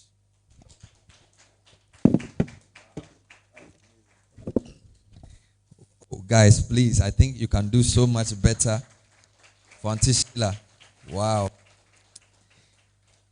It's a rare skill to be able to combine the competing ends of being comprehensive and yet proportional. And I think she's done that excellently. So let's do it one more for her. It wasn't boring, even though it was long, it didn't seem too long. And some people are looking at me, even though they came late. I loved it. Auntie Sheila, thank you. And this is giving us enough material to delve into our two panel discussions. I'll come to that shortly. If you just joined us, you have missed a lot. You've missed 3 very important speeches, and you've also probably missed 40% of a presentation that Auntie Sheila put together. But you are not too late because we have 2 very important panel discussions coming up. I personally cannot wait. I'd like to highlight as well, those of you who came late, that the Minister of Gender's representative read a very interesting speech where she pointed out some things they've started. I will remind you of those as we proceed. We also took a decision that because you didn't come early, we will eat the food in your absence. So I think that Audrey is smiling, so I'll allow you to eat today. Let's acknowledge a few people before we take the break. We're going to have a short cocoa break to digest all that Sheila Minkapremo has put together before we invite Antiesta to take us into the panel discussions. So in no particular order, I'd like to acknowledge a few more people. Dr. Miriam Rahinatu Idrisu, Policy Advisor to the Vice President for Social Sector. Round of applause. She entered with an entourage of ladies in black. I'm not sure if you are from a funeral or it is death to the evils of our society, or is it symbolic? All right. We also have Honorable Nana Osei Ej, MP for New Jobin North Constituency. Where is he? Thank you, sir. I believe he is a critical member of an important committee in Parliament. The Gender Committee. Wonderful. Thank you for being here. The chairperson of your committee, we are still expecting, Honorable Helen Adjoan Toso. We are expecting her. Are you here for her or you are here on your own? You are here for her. Okay, when you come, you explain. Amazing. We have a few people who have supported us. UNFPA, Faisal Bawa. Where is UNFPA rep? Give us a wave. Faisal, thank you, sir. We appreciate you. Put your hands together for him. From the British High Commission, Leonard Goba. Leonard Goba, where is he? Thank you, sir. British High Commission. Country Director for Amnesty International, Genevieve Patterson, was here from the beginning. I think she had to step up briefly. Thank you, Genevieve, for joining us as well. So we're going to take a shortish break. It's 11:19. We had programmed the break for 15 minutes. So can we come back at 11:30? Oh, I just Shiwa Meno as well. Always good to see you. Put your hands together for Professor Teshiwa Meno. Thank you, Madam. 11:20 is the time. Can we do it in 10 minutes? Wonderful. So where is the food? Can we bring the food into the hall because we have tables so we save time? So we prepare, bring it in, and eat while we are here? Oh. So bring it here. Experience is the best teacher. Yes, stretch and talk to each other. So it's 11:20. Let's do it in 10 minutes. Come back for the panels. So see you soon. Thank you so much.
So if the ushers can help me remind those who are outside to come back in, so we get into the panel sessions. There are 2 of them.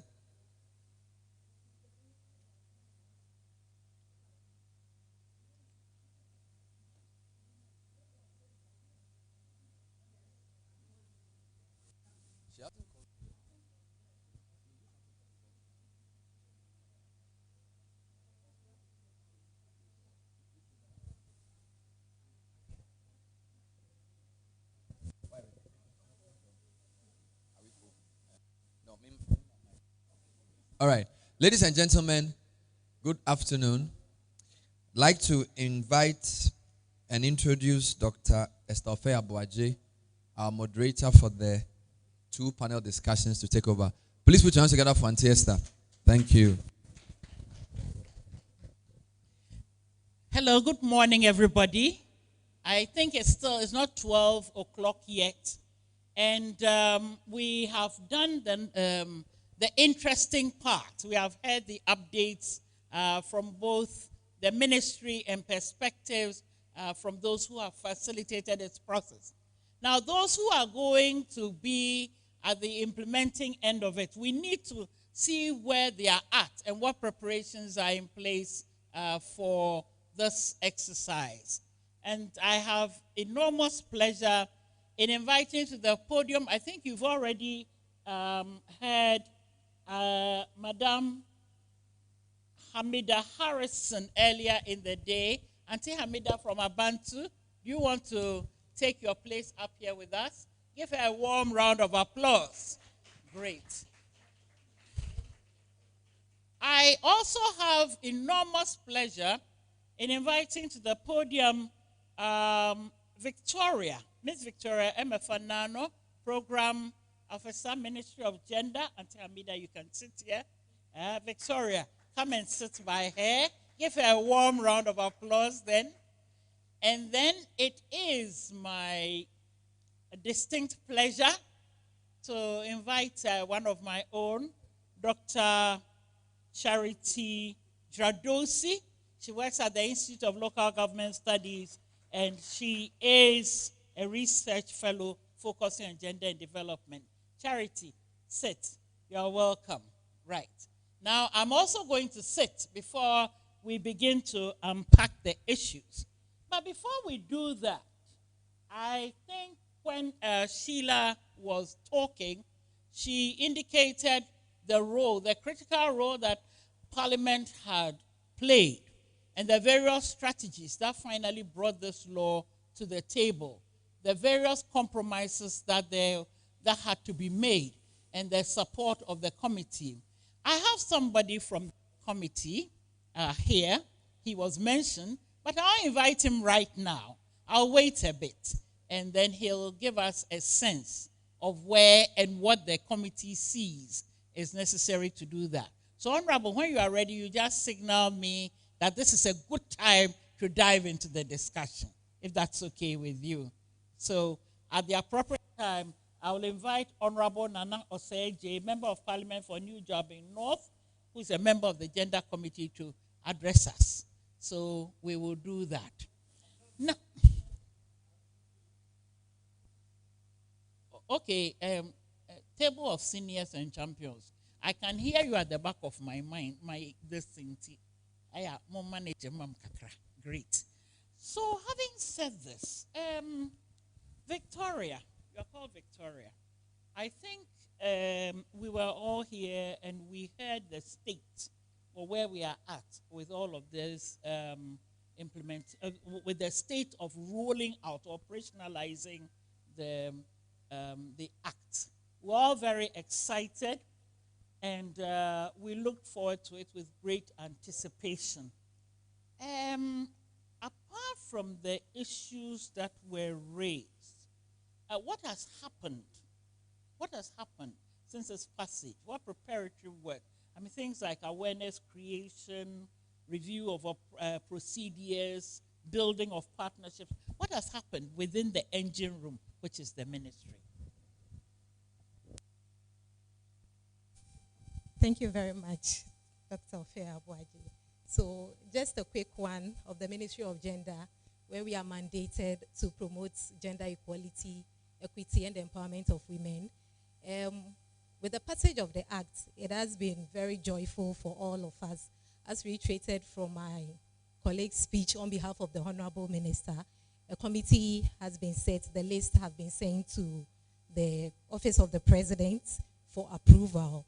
There will be meetings, 8 meetings for technical team to draft the LI for the Act 1121.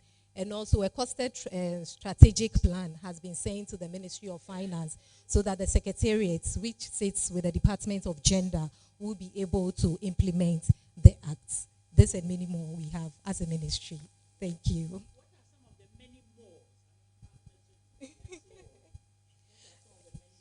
So we collaborate with other key stakeholders on this, and I would say or commend Abantu and AA Coalition for coming on board to support this act. We would also have consultations with stakeholders, and then there will be a validation. Also, we try to engage with the Parliamentary Select Committee and the subsidiary level committee on the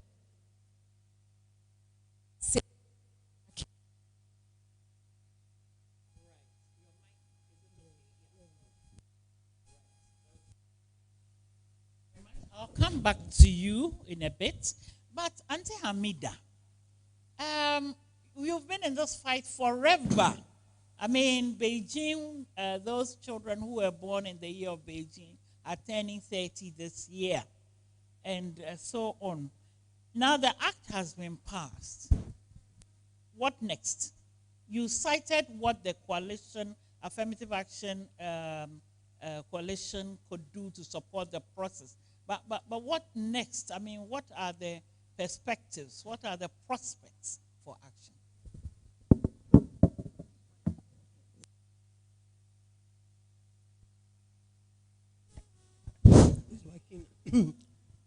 Thank you very much, Madam Chairperson. I think that many a times we get disillusioned as people who are working on behalf of the promotion of women and women's rights because of the procrastination of the way things really go. I remember that when we got the domestic violence bill passed into law, it took such a long time for the LA to be passed or to come out, the legislative instrument. And it is almost looking like we are repeating the same thing. I thought that there would have been some urgency in this act since we waited for a long time, even when we start counting from 2011. I mean, that's about 13 years.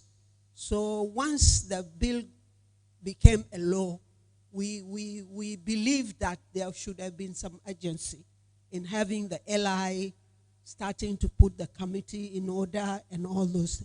And the things have not happened. We are almost a year into the passage of the law. So sometimes we get disappointed in the way the process is taken through.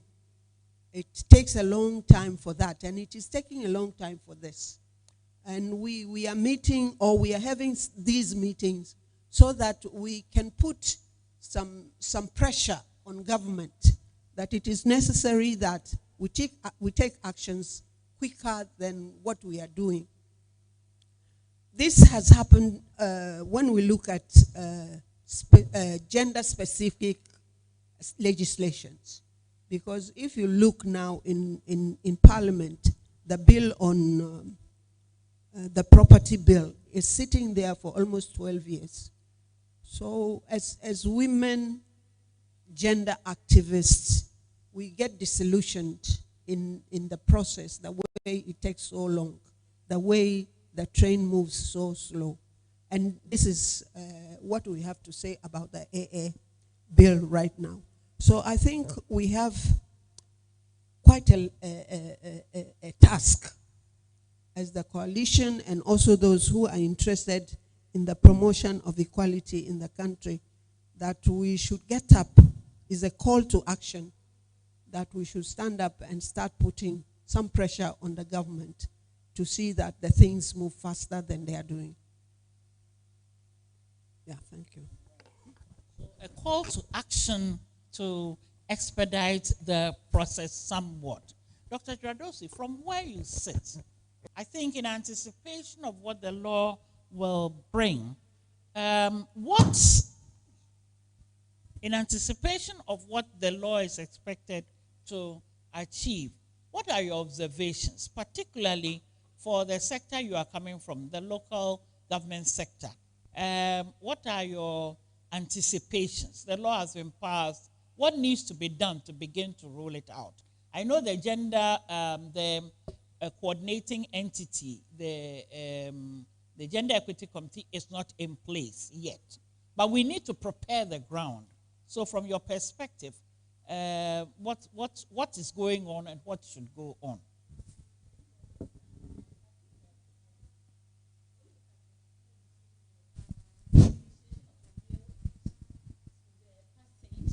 Of the law, we realize that we have a Herculean task ahead of us.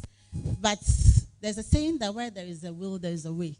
And so we need to start from somewhere. So to start with, I think that institutionally, at the institutional level, there should be gender policy formulation at the institutional level, and there should be empowerment of individuals to understand and appreciate the law, and then also to buy in. And also there should be some kind of incentive for gender-sensitive activities that has been mentioned by Auntie Sheila. And then also, I think there should be a robust public engagement. For now, I think there seems to be some silence, maybe because of the political campaigns. And I must say that if the political campaign can silence us, then we need a political will to energize us more to be able to come out. And it should start with maybe clubs in schools, secondary schools, to initiate the discussion at the secondary level, maybe youth, to also be able to be involved in the discussion on gender issues. Also, I think that we need to also look at the institutional issues. We need to look at the barriers. The barriers are very important. When you look at, for instance, the election of MMD, assemblywomen and MPs, I think there should be something done to favor women, because otherwise, where we are, we'll still be there. There should be something dramatic to favor women in terms of elections at the district level, and then the election of MPs. Also, when you take the political parties, when you look at the discretionary measure power that the president has in terms of appointing of MMDCE, and even the political party leaders. Recently, you saw when they were going to appoint MMDs, in the north, some few women came together and they were saying that no woman was deemed qualified for the appointment. And I think that is problematic. So there's a need to look at that. There are political party processes of appointing even leaders. Also, my few concern is about how the act affects the lower ends of society. How are we translating the law into our local languages? Does the act affect the gender role, the perception, traditional and social perception about gender roles and gender power relations? How do we do that? And then also about how do we also look at women and their reproductive health issues? For instance, women, what investment are we making? Is there any deliberate investment in ensuring that girls are well catered for when it comes to menstrual hygiene management, both in school and out of school? You need to look at all these. I think the law does make some provision. It anticipates this kind of support, in providing a fighting chance for uptake of the opportunities that have been made. Now, my issue is this. You identified some of the areas where we could prepare ourselves. You indicated that there should be institutional gender policy formulation. You also talked about awareness raising and providing incentives for gender sensitivity and robust public engagement. How do we, whilst we await the gender, because when the gender equity committee is in place, it will ask you, bring this, bring that, bring this, bring that. Let's know this, let's know that. What resources exist that can be leveraged? For instance, if somebody from NDPC had been here, I would say that we are entering into a planning cycle, medium-term development planning cycle. How can we integrate the requirements of the law in some of these opportunities that there are? Maybe I should have asked you for the opportunities, but this particular opportunity I'm really interested in. Medium-term sector as well as medium-term district planning plans. How do we leverage these opportunities? Thank you, Auntie Esther. I think before even they do the plans, they go out to do community engagement. And so there should be some community engagement.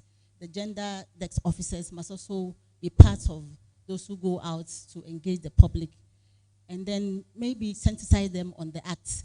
And then they get their input to be able to integrate it in the plan. Right. Okay. You have landed. Yes. Okay. Right. Thank you. Okay. So then I come back to my colleague, Victoria. She's talking about deploying the gender desk officers in sensitization and awareness creation on the act. And that comes under your purview. Let me give you a double-barreled question. What is the internal preparation? The internal preparation for the rollout of this? Because the gender equity committee that we are looking for is going to superintend or to oversee. But people have to be able and have the capacity to do. So what is the preparation with gender desk officers, as well as even internally in your ministry? Because it's a gender of children as well as social protection. So what's the internal preparation for the Herculean task ahead? Thank you very much, Auntie Esther. So with the Ministry of Gender, internally, we are having capacity building for staff. We have awareness creation on the act. It will be surprising that somebody will be at the Ministry of Gender but doesn't really know exactly what the act is doing or what the act seeks to do. So we've had capacity building, we've had sensitization, but we are going to have a broader and bigger one for all staff, both the new ones and then the initial one was in departments, according to departments, having 3 departments and then units and secretariats. So internally, we've had our capacity building and sensitization of the act. Thank you.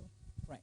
So, Auntie Hamida, listening to all of this, and, talking about disillusionment of CSOs, are there any opportunities, any things we can pull on, any lessons we've learned from the countries that were listed in Auntie Sheila's presentation?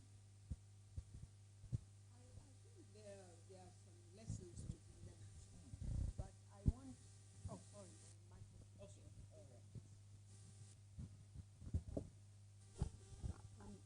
I'm just trying to go back a little, Madam.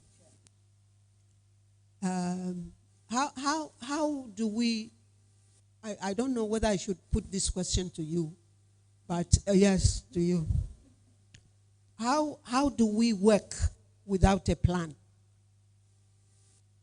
because the committee is supposed to set up a plan, to set up strategies, to set up the training, the monitoring, and all that.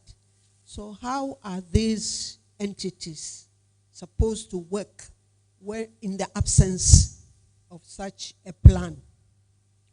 We are about to hit 2026. I think in 6 months' time, we'll be in 2026. And law says that by 2026, we should have 30%. Therefore, there should have been a plan by now which says that this is what we have to do, these are the funds that are available, these are the strategies that we are going to take. But we haven't had that. So is the ministry and also other agencies working in darkness in the absence of such a plan? Do we have to answer that question? Because then what are we training the people to do? Because the agencies must be assigned certain tasks and certain roles dependent on the plan that is coming from the committee. You want me to answer that question? Yes. Okay, I'll answer that question. Let me answer your question with a question. Are we going to say that because the plan hasn't come, we are going to sit down with our hands between our thighs? We can't do that. Okay. We have started a process of promoting gender equity and gender equality over a very long period. Yeah. A number of key organizations do have gender policies. We do know that the Ministry of Health has rolled it out. The education sector is not far behind. I know that the Public Services Commission has a framework that it works with, and so on and so forth. There are a number of these documents in place. And so implementation is not going to stop because the law has been passed. What I foresee is even alignment, is what I'm saying. And again, you know, there's something called ready, steady, go. So when the train is moving, those who are ready leap onto the train. You prepare yourself in preparation. So I've answered your question, so you answer mine. I have even forgotten. My question was, with the song of doom and gloom that you sang, yes, are there any bright spots, any opportunities we can leverage? And yes, are there any things we can learn from other countries? Given that we are pushing and pulling, is demanding and supplying. So we on the demand side, is there anything we can leverage to pull? That was the question. Yes, I think we, just as you said that the agencies are doing that, the CSOs have not stopped doing the type of work they are doing. And therefore, we have many lessons to learn from. Some countries have been mentioned here. We have Rwanda, we have Kenya, we have, I think, Sierra Leone, and all those countries. We are learning from them, and also the fact that CSOs, just as you said, we can't stop our work. We are still doing our work, and we appreciate the type of support that we are getting from our traditional funders and even those new funders that are coming on the train. Now we have, for example, the EU is still supporting our endeavors. We have the African Development Fund, which is still supporting us. So we'll continue with the struggle to see that this act that has come into, the act that has been passed is not left on the back burner, but rather it is on the front burner. That's why we are saying that we should try to put more pressure on the government, because it is the duty of the government to remove discrimination. And it is the first port of call for us to call on the government to remove discrimination in this country. And if there is a law, then it is our duty to put pressure on the government to be the first person to take action But that doesn't mean that we are also sitting in the background. We'll continue to do our work as we have done. Our advocacy is still going on. And as we said, the formation of the coalition has been one of the most crucial issues. And so we will continue to use the coalition and also the other organizations that have been fighting for the passage of this act with our work. Any opportunities from your perspective, Dr. Dradosi? Any things we can leverage very quickly from where you sit? Yeah, I think there's opportunity for, especially this assembly, to enhance this, to sensitize the public, to ensure that right holders understand this act.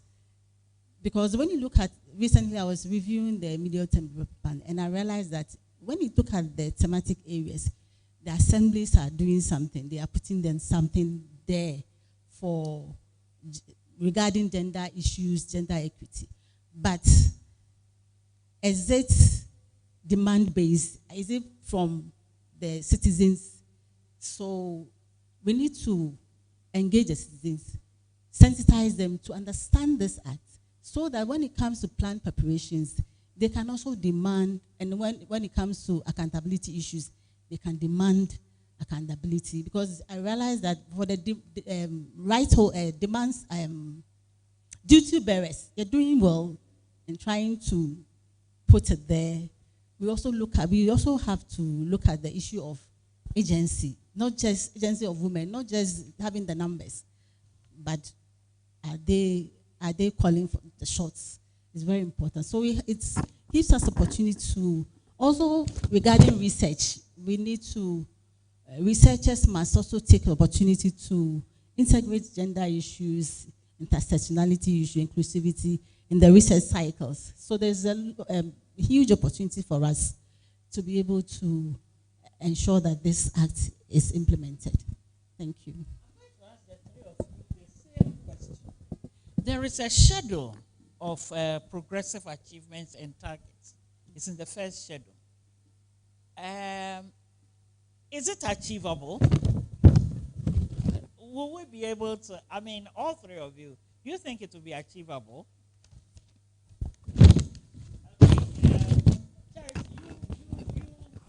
You start, and then I'll come to Kamida. Then I'll come and ask. By then, Victoria would have thought her answer through very carefully. Right. Okay. Charity. I think from where we started from, it is achievable. Even though it may take a long time, it is achievable. When the time frame,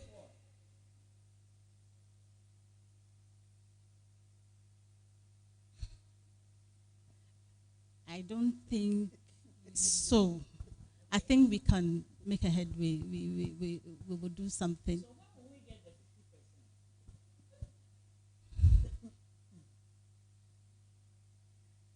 When you look into the figures, when do you think we get the 50%? Maybe.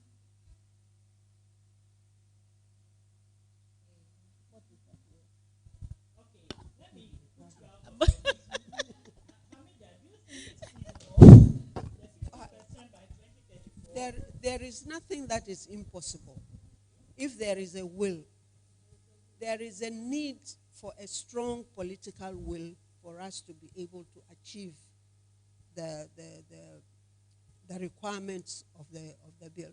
There are some things, there are some instances, there are examples of achievements in terms of women's representation that have occurred in other countries without taking the route of elections. I want to give an example. Say the 50% of women in cabinet. Right. It has happened in Ethiopia. And it didn't take an election. It took the country's leaders' political will. So it happens in South Africa with Ramaphosa, who said, I want my cabinet to be 50-50, and it was 50-50. That didn't need an election. So I think the issue of political will is very critical. We can find some mechanisms, some ways in which we can achieve the mandates of this act without waiting for elections. I was saying that 30%, we said 30% in 2026. We can create some extra seats that can be given to women. We are talking about 35% by 2028. That's the next elections. We can put some pressure on political parties in order to include more women in the list of aspirants and candidates.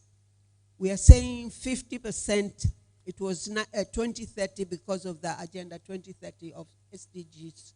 Then we ourselves have gone to change it to 2034. That means that if we changed it ourselves to 2034, it means that we can do it. So I'm talking about a strong political will that is needed.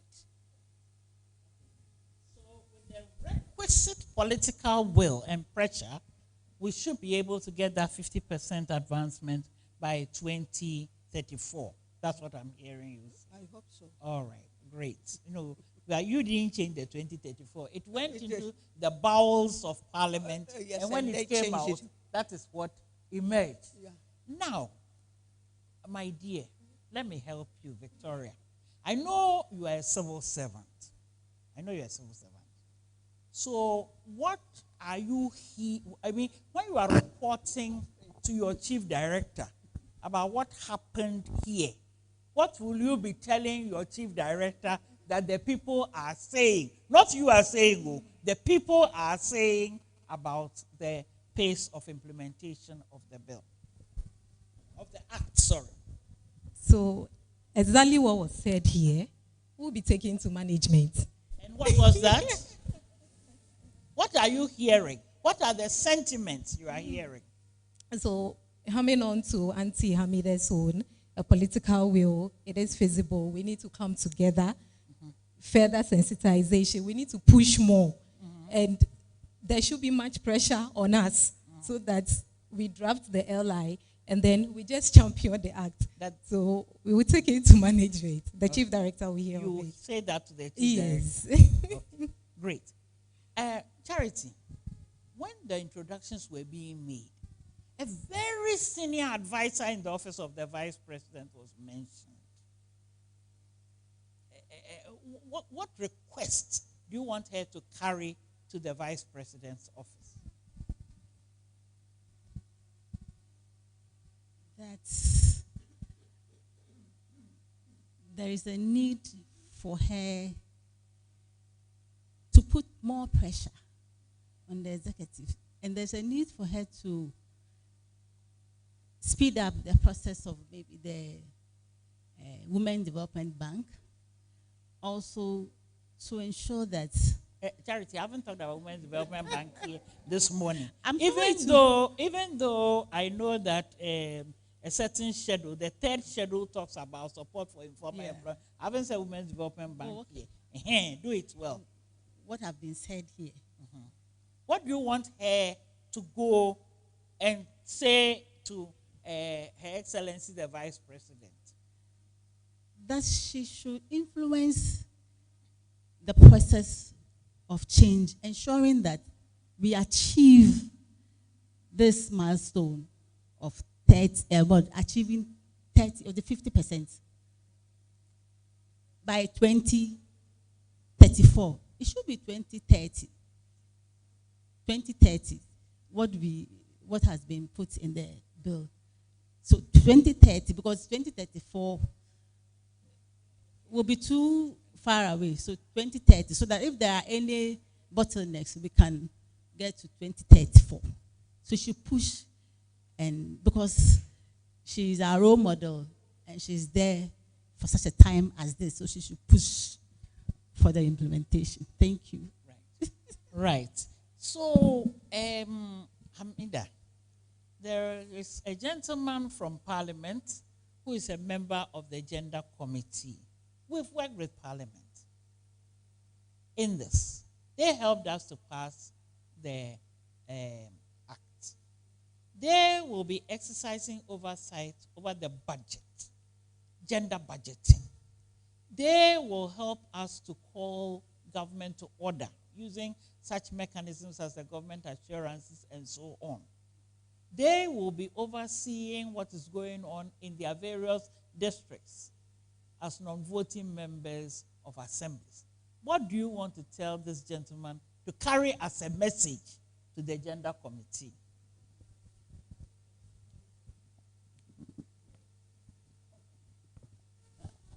The fact is that the budgetary allocation to the Ministry of Gender, Children and Social Protection has been very, very low. And also the fact that this budget, even though allocated, is not fully met. The ministry itself has grown larger than life itself. Because apart from gender, children, social protection, when you look at the categorization of the allocation, you see that that gender aspect receives the least. The person is here sitting by me. It receives about, I think, 0.08 or so. That gender aspect in the ministry. Already the budgetary allocation is low. The bulk of the allocation to the ministry goes to social protection. So if we are talking about finances to implement this law, where is the money going to come from? If the bulk of the money is being used for the other two sectors of the ministry, 0.08 or so, that is what goes into the gender aspect of the ministry. So what I want the Honorable MP to go to the committee and call the Minister of Gender to say that either there is equality within the three sectors of the ministry, social protection and children and then the gender aspect, then we are really not being very, very fair and equal.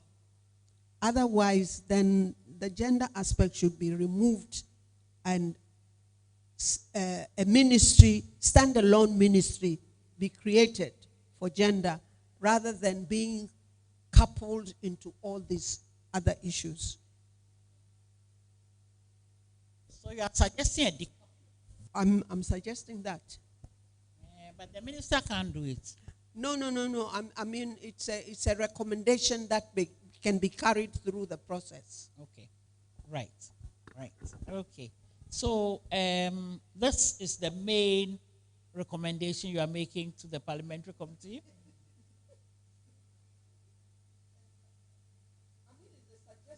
Okay.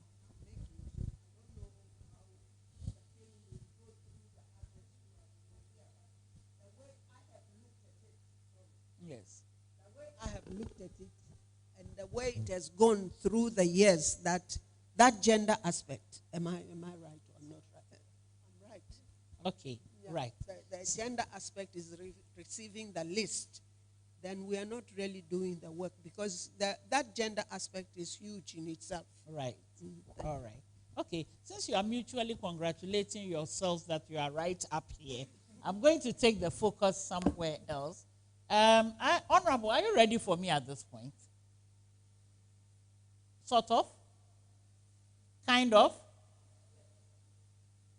Then please come up. Give the man a warm round of applause.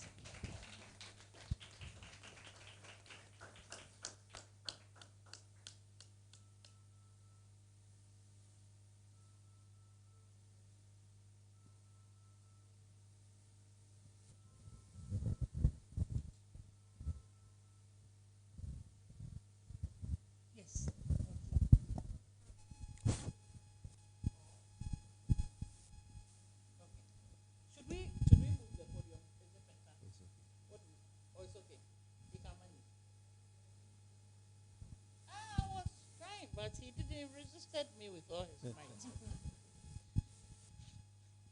Good morning, ladies and gentlemen. Thank you very much for this invite. I think for the first time, I've seen my mother, Mrs. Premku. I've been watching her on TV for a long time.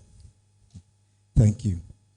Distinguished guests, reps from CDD and Global Center for Pluralism. My friends, my newfound friends, Caroline and Rob, welcome. Development partners, members of the media, ladies and gentlemen. On behalf of the Parliamentary Committee on Gender, Children and Social Welfare, I bring you warm greetings and express our sincere appreciation for the opportunity to participate in this crucial national dialogue on the implementation of the Affirmative Action Act. We wish to commend CDD and the Global Center for Pluralism, Canada, for convening this timely engagement. The passage of the Affirmative Action Act marks a bold and long overdue commitment to correcting structural imbalances in our society, especially in political representation, public life, access to economic and leadership opportunities for women and marginalized groups. But legislation alone is not enough. As members of Parliament, we are acutely aware that the true test of our commitment lies not in passing of laws, but in their implementation. The Affirmative Action Act must translate into visible, measurable, and sustained change in the lives of Ghanaian women and girls. This is why today's dialogue is so important. It offers us a space to collectively reflect on the practical steps needed to actualize the goals of this act, from policy harmonization and institutional strengthening to community sensitization and the establishment of accountability mechanisms. The Parliamentary Committee on Gender, Children and Social Welfare, which I'm part, remains steadfast in its oversight mandate. We will work to ensure that the implementation of this landmark act is adequately resourced. To be adequately resourced, effectively monitored, and inclusive of the voices of all, especially the most vulnerable. Let this gathering not just be a ceremonial occasion. Let it be a launchpad for the bold action, renewed partnership, and transformative progress. We should, as a country, Ghana, which is loved by most African countries, be in the top 10 highest percentage of women in our parliament. I would wish that now we have 40 women in parliament. How are we going to protect our women? Either they're on NDC or MPP. We need to protect them. Political parties should come together and protect these 40 women. Even if they are being contested, it should be a woman. So that we will maintain the 40 and try to grow it before legislation is put in place.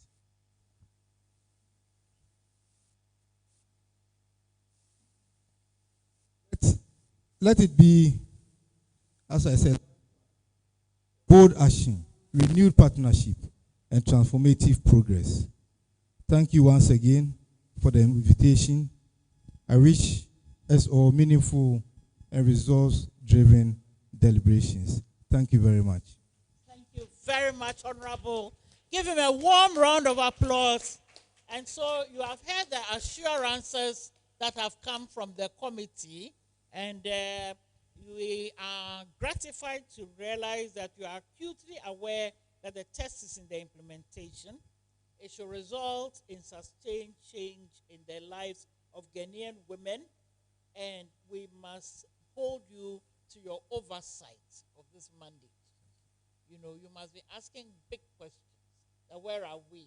Where have we reached? And how to make sure that the voices of the most vulnerable are included in the work of the whole entire process of implementation is adequately resourced. You said it too. So we will come after you in that regard. Unfortunately, my chairperson is in a meeting. Yes. For the human trafficking meeting. Yes. Gender. Yes, we'll find there. Yes. So yes. Next we time know where to here. find it. We'll find there. Thank you very much. Right. Thank you very much, sir, for representing this. So, my panelists, honorable, so you still won't sit here. I won't ask you any question. I promise. Good. Sit for me. Yeah. So, my panelists, I think we've heard this. We just have a few minutes for this panel to wrap up. So, having heard all of this, what one last thing, Charity, should we do? One thing should we do immediately within the next 3 months to move this process forward? One thing, if you had your wish. Or within the next 1 month, one thing that we should do to move this process quickly forward. Robust engagement by whom? Robust engagement by whom? Institutions and civil society organizations, because they will go down there and then let the lowest person in society understand. And then from then we can... Who should lead this robust engagement? The Ministry of Gender. The Ministry of Gender should galvanize a process of robust engagement within the next 1 month, to ensure that there's a groundswell of attention on the law and its implementation. Yes. Okay, thank you. Within the next 1 month, what do you want to see happen to move the process rapidly forward? So just as she said, intersectoral approach. We come together as sectors, institutions, so that we have more advocacy, so that this act will get to the grassroots, and also have innovative strategies to mobilize funds. You people need help in bringing this intersectoral. You need somebody to vocalize it for you. Do you need help, the ministry?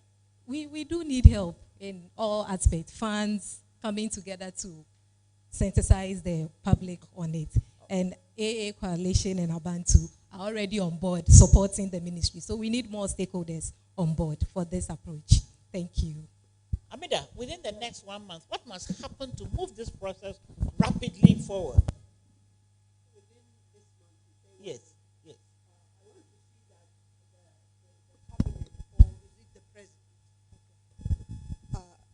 I want to see that from the presidency, the list that we were informed has been sent there in terms of the formation of the committee comes out, because that is the linchpin to the implementation of this act. So within the next month, I hope that there is the release of the list for the committee to be formed. Okay, right. So ladies and gentlemen, you heard my wish list. Within the next 1 month, my panelists would like to see that the list, the Gender Equity Committee, the list is out, the members have been appointed, and if possible, the committee inaugurated and they hit the ground running. They also want to see coming together of all those who wish the ministry well in this exercise to mobilize the process and create some quick action and some visible action. And you want to see visible engagement throughout the system on this legislation and what it means, what the implications are for us all. Ladies and gentlemen, that's what my panel says. Thank you very much. Give them a warm round of applause.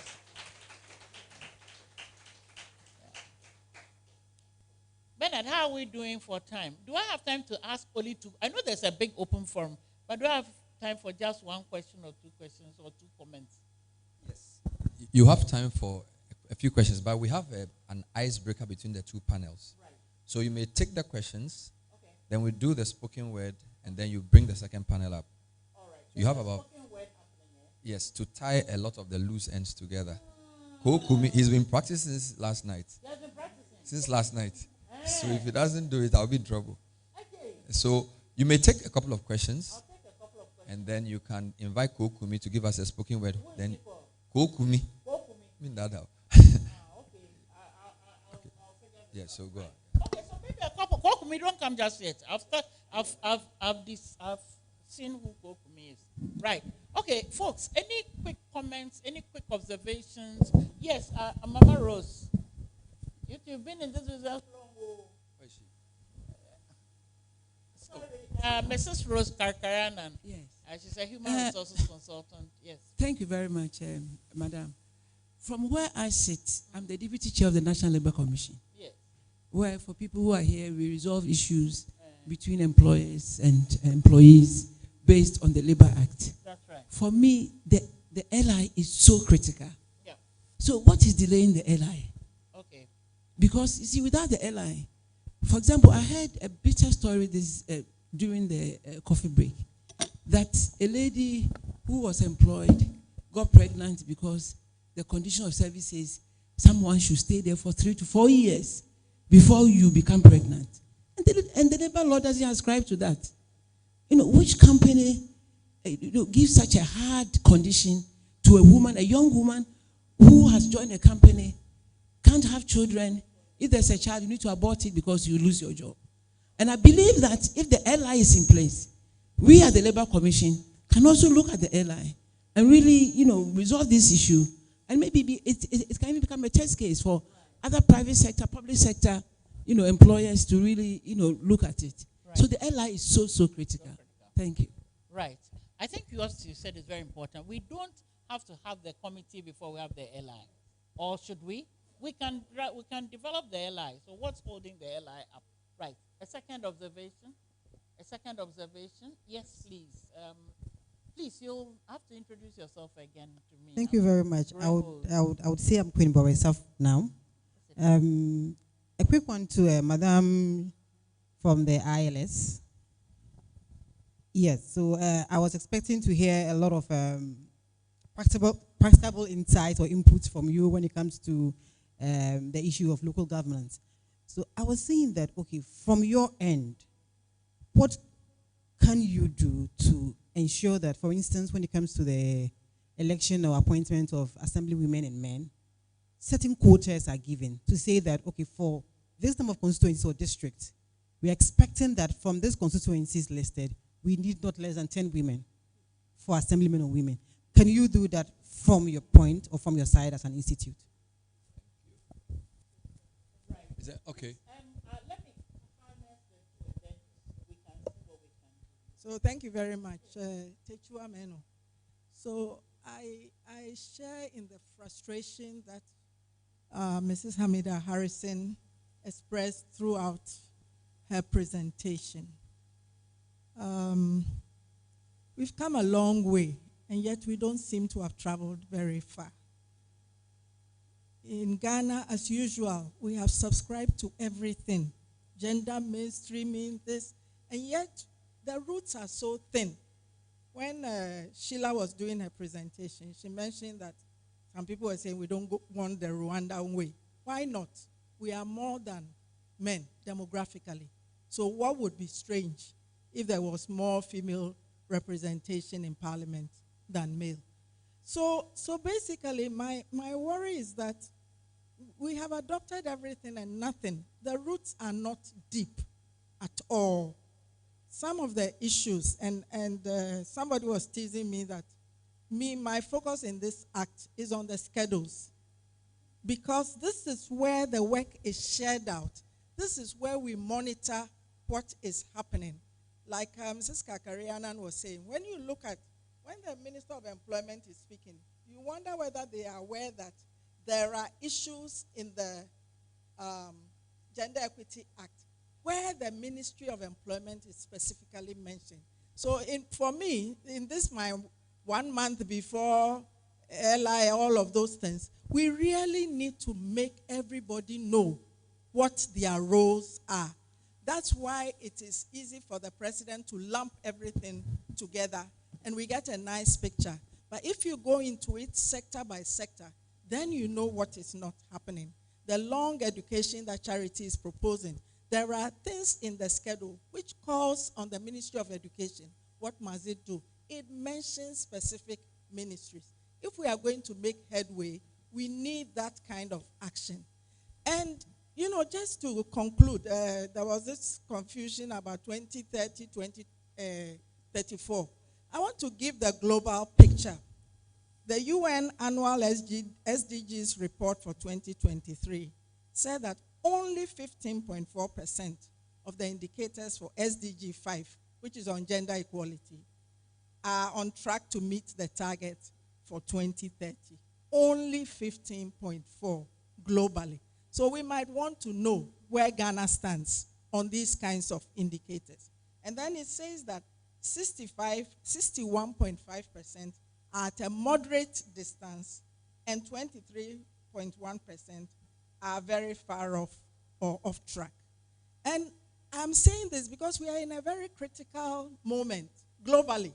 There are places where you can't use the word gender now, where funding cuts are being made. They're scrutinizing applications to see whether you use gender, equity, etc. So this is where the budget for the ministry becomes very important, because the usual sources, and we have seen many governments which were funding, now they say they want to focus on their defense. They are all playing up to Trump. So the kinds of assistance that we were getting is in jeopardy. So it is very important that we as a nation, if these things are important to us, we step up and do it. So when now we have a lot of anti-rights group mobilizing, they don't want us to talk about gender, they don't want us to talk about equity. It means that even this law, if we do not take care, there will be people who will be attacking it. That, we don't need it. It's a level playing field. So we have to be very conscious of the moment that we are in, what we need to do, what our own indicators are. And I think that this is work that the ministry must not think that it must do everything itself. The ministry can assign work to different groups to do. At the end, they take the credit for it, but the work would have been done. Thank you very much. Thank you. Let me add to what Techua just said, to say that we must make sure, we shouldn't have the mindset that we are yet to put in place the structures to implement the policy, and therefore we shouldn't be doing some of the things that we should have been doing at the beginning of the Fourth Republic. So Techua, and I say that because Techua just showed me a news item. VRA has just had a new board put in place. Out of 8 members of that board, there's only 1 woman. So I Googled, the last board had 2 women, which means, ironically, we have passed an act which people should be conscious of, but we are retrogressing. And so it's very important for us, as Techua said, don't lump 23% together and say we're making progress. Let's look at where that 23%. And the last, thing I wanted to say was a question, or maybe a comment question, to the honorable member. I agree in a sense that the 40 women in parliament, we shouldn't lose them. But I think it is, what is it? It is the least we can do. I am interested in knowing what he thinks ought to be done in order that we improve representation in parliament. Because as the presenter says, the political sphere is our weakest link. I recall that NPP a few years ago tried an affirmative action policy at the primaries. It didn't work. So the question is to you, how can we make sure that when parties want to implement such policies, they actually work? Right. Thank you very much. I think I want to pause to say I have a bigger forum at the this thing. But just a quick comment on a couple of things. In relation to the sector I know best, I do know that the National Association of Local Authorities of Ghana, NALAC, has taken up has started advocacy on the areas that have been assigned to local government in the third schedule. And there have been recommendations that a portion of common fund should be assigned to this. So, Honorable, please take it up, because you approved the formula for the sharing of the common fund. So you can do that. And I guess, so ladies, those are my two small comments. Again, last week, the newly appointed chief executives were oriented, the district chief executives, and their attention was drawn to this law and this schedule and their responsibilities in it. Their attention was drawn in that presentation to it. Madam, you were asking, so that's basically it. So, folks, yes. Anything? Or I've answered well. All right. Okay, great. Any quick comments? No, you can't leave. You are coming to listen to. Any quick comment, or all of it is nicely taken up? The airline, nothing is holding up or should hold up the airline. Nothing should hold it up. It can flow very quickly. Pardon? Yes. Okay. Right. Give my panelists, you don't say anything. Oh, Honorable, they said answer the question. Okay, go ahead. Yes, okay. I think that I want to say something about the LI, because I remember that the last time we met the minister, the former minister, the coalition gave its service to the ministry to help in the drafting of the LI. Please, the convener is here. Am I wrong? They gave their services pro bono. They are lawyers. They say they are ready to help in the drafting of the LI. So I don't know why the ministry is quiet and even has not contacted the coalition to offer their support.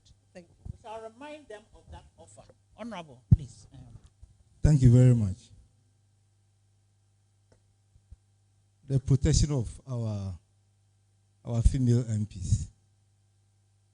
I am of the opinion that the various political parties can protect the female MPs if they want to.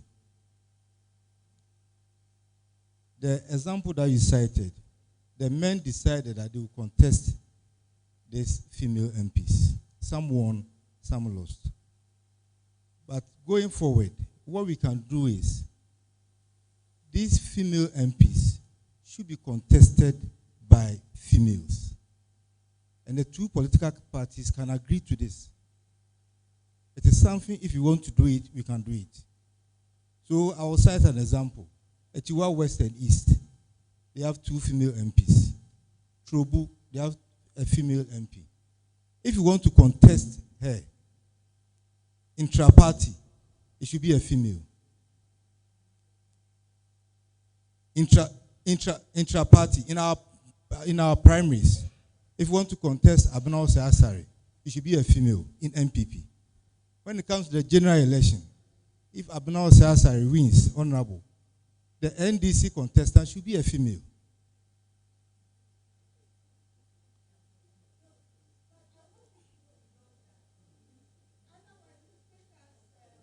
No, this is just the baseline, so that consistently we can have our 40 MPs in parliament. 40. So we are going to build on the 40.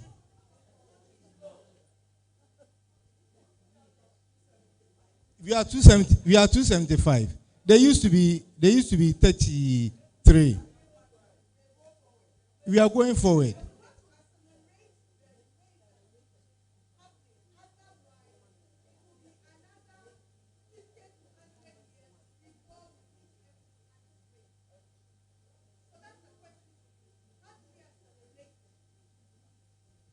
I think you should take this question back to your committee That to I'll- bring out their strategy. I think I'll take the question back to my committee. Yes. Yes. You can also facilitate an engagement with your committee to look at how to encourage, because your committee are all politicians belonging to political parties. So how to operationalize the strategies. As we await the constitutional review, how we can operationalize these strategies to enhance the numbers. And I also suggest that in meetings like that, we should invite our general secretaries and our chairman to be part the of political party. Yes, to be part of such meetings. Okay. So that we'll be able to educate them well. All right. Thank you very much. Give them a warm round of applause for me. Please. Oh, are you not happy with them? Pardon? I can't hear. Your question. The program is not over. There is a second panel who will raise equally exciting stuff. And then you can also engage charity further. A charity, I had, about the local authorities one, I talked about what NALAG is doing, the National Association of Local Authorities, rolling out their advocacy plan. And I had said that the chief executives had also have been advised to look at this and operationalize it. But any further discussion, engage, and then she can bring up the issues further, and other people will answer the question. Right. Thank you very much, and God bless you. Off you go, off you go, off you go. Right. So thank you very much indeed. There was a question where I was sitting from, Auntie, there was a question where I was sitting from one of the donors that beyond the money they give, how else can they help the process?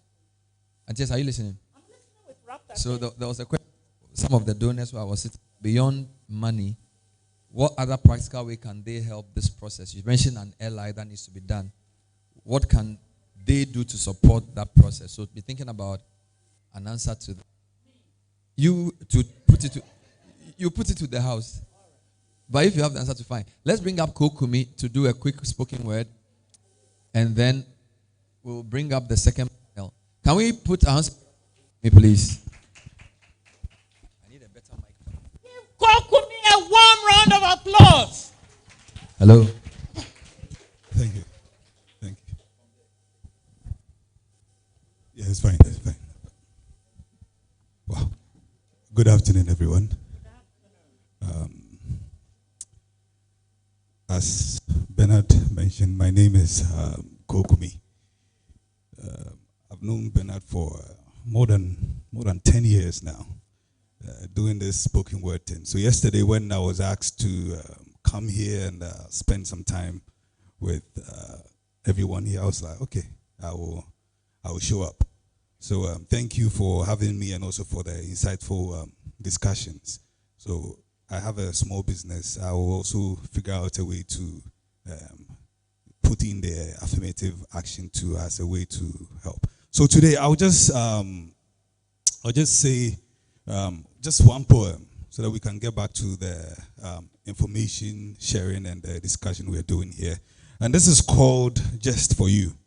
It's just to break the ice and let us maybe loosen up small, do some little activity as it goes like.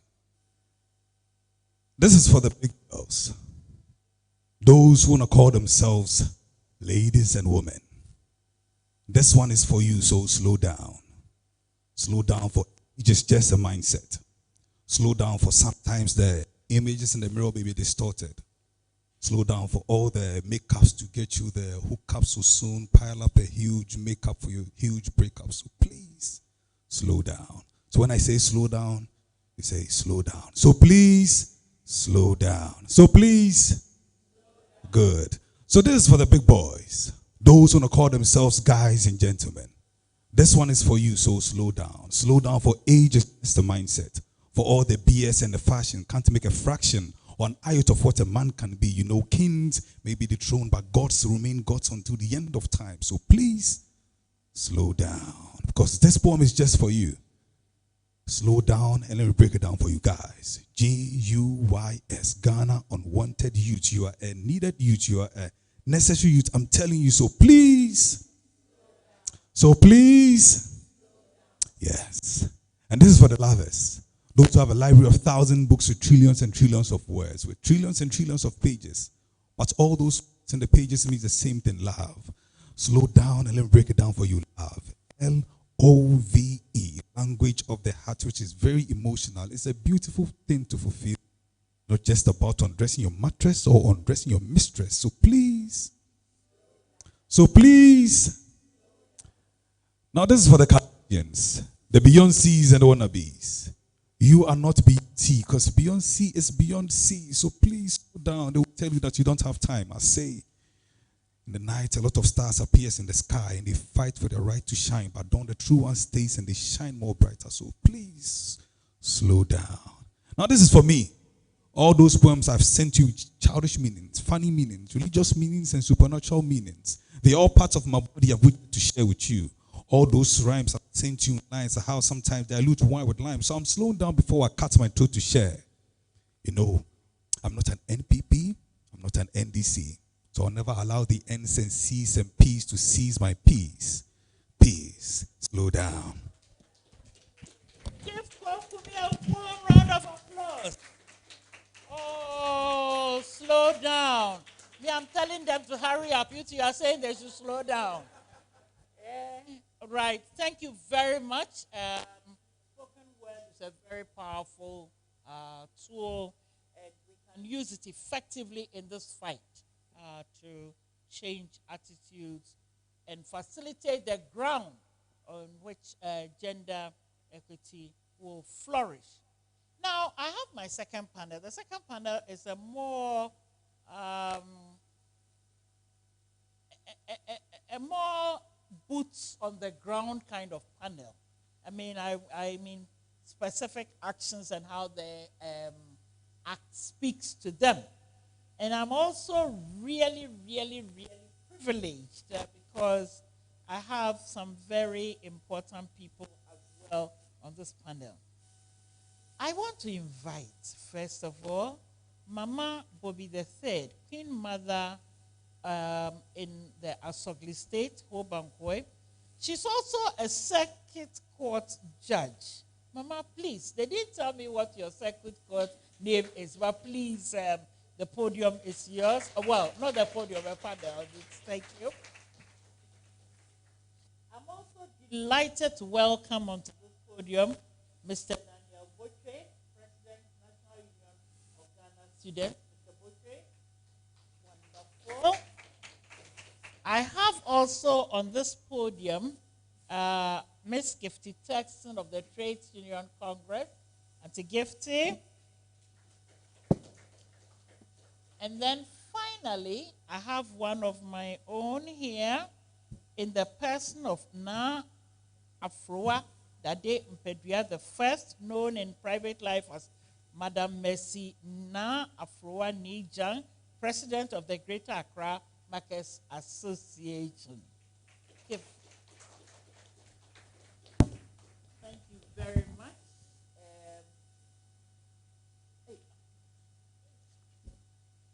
Are you okay? Hey. Okay, we are doing well. We are doing well. Right, so folks, you are welcome to this podium. I'm just going to ask a general question. What does this act mean to you and your sector? Perhaps, Mama Bobby, should I start with you first? What does this act mean to you and your two sectors, your judiciary sector and your traditional authority sector? What does it mean to you? Thank you very much for the opportunity to share my thoughts on this act. For the judiciary, we started this before.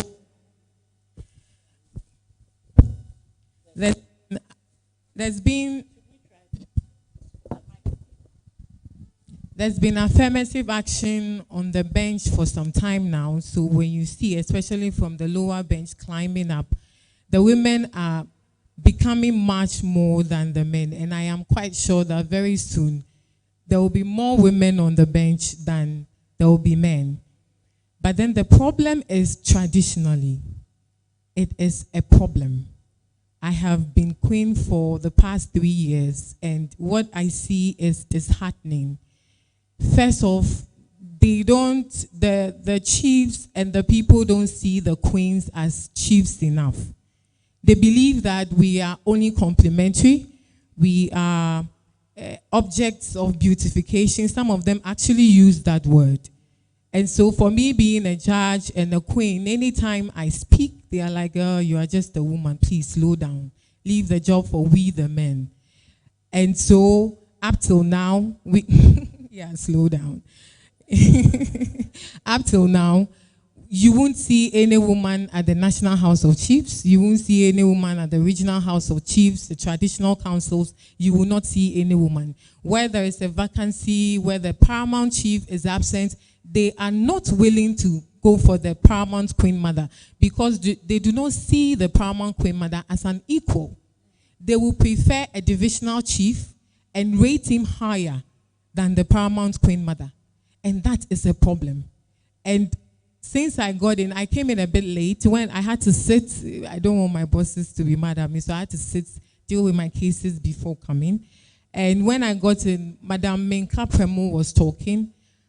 And from then till now, I have not heard much about traditional. Meanwhile, the act speaks about cultural, political, economic, social, cultural. But it's like the attention is on the MMDAs, the institutions. You have forgotten about the traditional. And that's where our problem is coming from. If we want equal representation in parliament, then we should be willing to change the cultural setting, mentally, of the people of this country.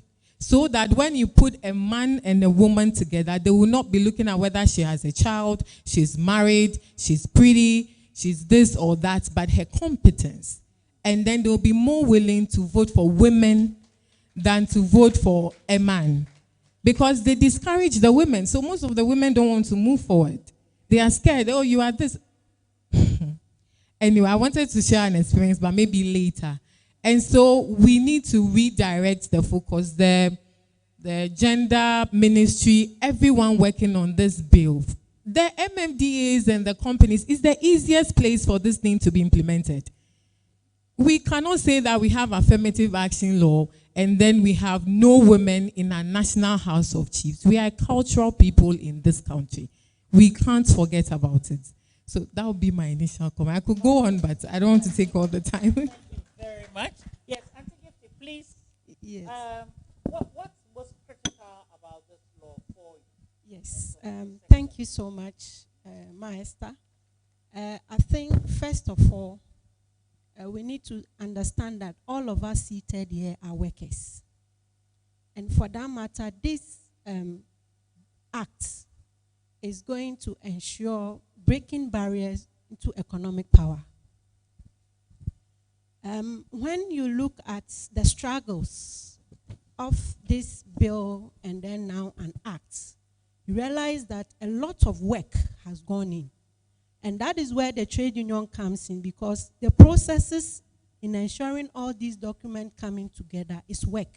And it takes human interface, human interaction to get there. And for that matter, we have seen the effort women have made in doing that. And when we also talk about work, we cannot underestimate the effort of women, right from Ghana's struggle through independence to date. Women's factor is key in ensuring economic power. For me, that is what I'm seeing, that we are breaking barriers and ensuring economic power so that every worker, and for that matter, every woman, has that freedom to able to work. And now, we are seeing a lot of imperialism, authoritative governments that is actually influencing the work of women with the gig economy and all those things. How do we even, if we are talking about measuring and looking at the indicators, now people are working online, people are doing all manner of things online. How do we ensure these people's rights are even also protected? So this law for me, or acts, is a barrier breaker for us to have our economic power. Thank you. I mean, what do you feel? How does it, how relevant is it to your operational area? Thank you very much, my senior beloved sister, Auntie Esther. I think from my background as a trader, a petty trader in the market, that is where the problem starts. Because if you put 8 women together plus 9 men, it's those on the ground that are going to vote. And if you don't take care, they will choose the one man. Why? From our infancy, our minds have been polluted that men are better than women. So far as there is no change of mindset, and we are still at that level, that when the woman buys a gun, it should be placed in the man's bedroom, will continue getting these issues. There was a time I was educating my market women, and I was talking about the interstate succession law. I explained to them how if your husband dies, nobody should sack you, nobody should do this. And they were all happy. And I told them the same thing applies to you. If you die, your husband will take over. You see, the training is not like that. It's not there. Let's come to the grounds. Educate those on the ground that it is very, very, very important to look at our women and project them. If men and women are in a class and a man gets 100%, they will say he's a genius. If a woman gets 100%, she's a witch, because they don't expect the woman to be on the same level with the men. So let's calm down. It seems as if we are eating our cake from the middle. We have the top, we have the down, and we are eating most of the cake from the middle. There should be education, proper education for those on the grassroots to know the reason why we should push our women, vote for them, and let them come out and defend us. So I thank you very much. We have a lot of work to do. We have started on the ground, and I know a lot of people will come together, assisted to educate those of us on the ground, because our English and what we do understand is, if you push a man, there will be no problem. If you push your fellow woman, that is where the problem is. I'm not saying we are our own enemies, so, because those on the grounds, we don't understand that. We only understand men are better than women, so we should push the men. Thank you very much. Thank you very much, Auntie. So, Mr. Botwe, how does this law speak to you? Okay, you have a mic. All right. Thank you very much. I have not had much education on the law. I came in to meet the speaker explaining the whole context and how far we have come. And I was excited about it. I say so because as the union that leads the entire youth of this nation and the largest youth organization, both in Ghana and abroad, all Ghanaian students,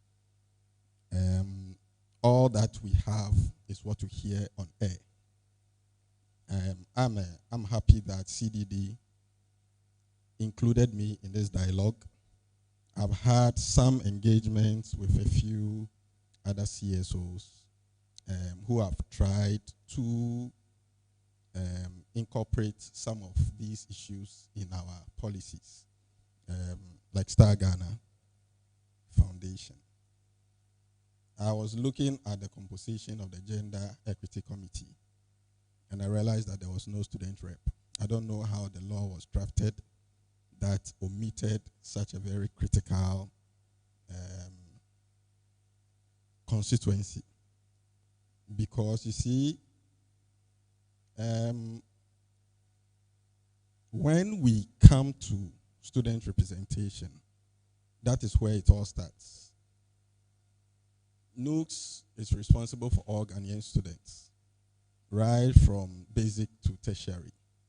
And currently, anytime we mention NUCS, for most of the older folks here, their mindset is on what used to be and the Aluta and all of that. But NUCS has since pivoted many years ago and has focused more on advocacy for many years now. Currently, our focus is mostly on senior high school education and transformation. And some of these issues, whilst we are dealing with the major challenges we are dealing with at these adult levels, which will always be difficult because people have already formed their opinions and things and how they see women and the rest. And so whilst we deal with that, we should not sit back whilst the very younger ones are also forming the same opinions, and then they get to the tertiary level, and then we are now trying to come and tell them that women should be equal and the rest. Because under NUCS, one of our most critical blocks is the regional SRC block, which is made up of the senior high school leadership across all the regions, which we coordinate. And these are some of the places that currently we are working with Star Ghana on to make sure that the next congresses that we are going to hold will make sure that there is good women representation to ensure that it rises up from that level. Because these are the same people who come into the universities, get into the student leadership, and then rise from there into the politics that we are talking about and the rest. And so my initial comments is that if we are able to look at it as a nation, first and foremost, look at this committee to at least have a student rep, which is very critical. Number two, NUCS should get some very good collaboration with all these CSOs and development partners to assist so that we are able to include some of these things in our activities. As I speak, NUCS is in the process of reviewing its constitution because we review our constitution every 5 years. And it has fallen during my tenure to review the constitution. And one of the things we are working on with Star Ghana is to ensure that some of these gender actions are included in there. And so some of these things, it must be deliberate. It must not be just left out there and then later on it comes out that, oh, the first question I was asked when I met with Star Ghana is, how many leaders do you have? We have 9. How many of them are women? There are 3. So currently we have about, I think, 33%. But they are looking at getting this 50-50. And it's something that I think we can achieve if we put in some good measures and the rest. And so there must be a deliberate attempt to reach out to where the formative years are, so that whilst we are dealing with those whose mindsets are already formed, which will continue to be a battle, and I watch from the first panel and this panel, realize that it's going to be a battle. It looks as if it is dragging and the rest. Whilst we are doing that, let's not forget about the younger ones, because it will be much, much easier to get there, form their impression and everything. And then I believe that in the next 10 years, 15 years, we will have an easier battle to fight. Thank you. Thank you very much. Still with you, Mr. Botwe. I think the popular perception, and we are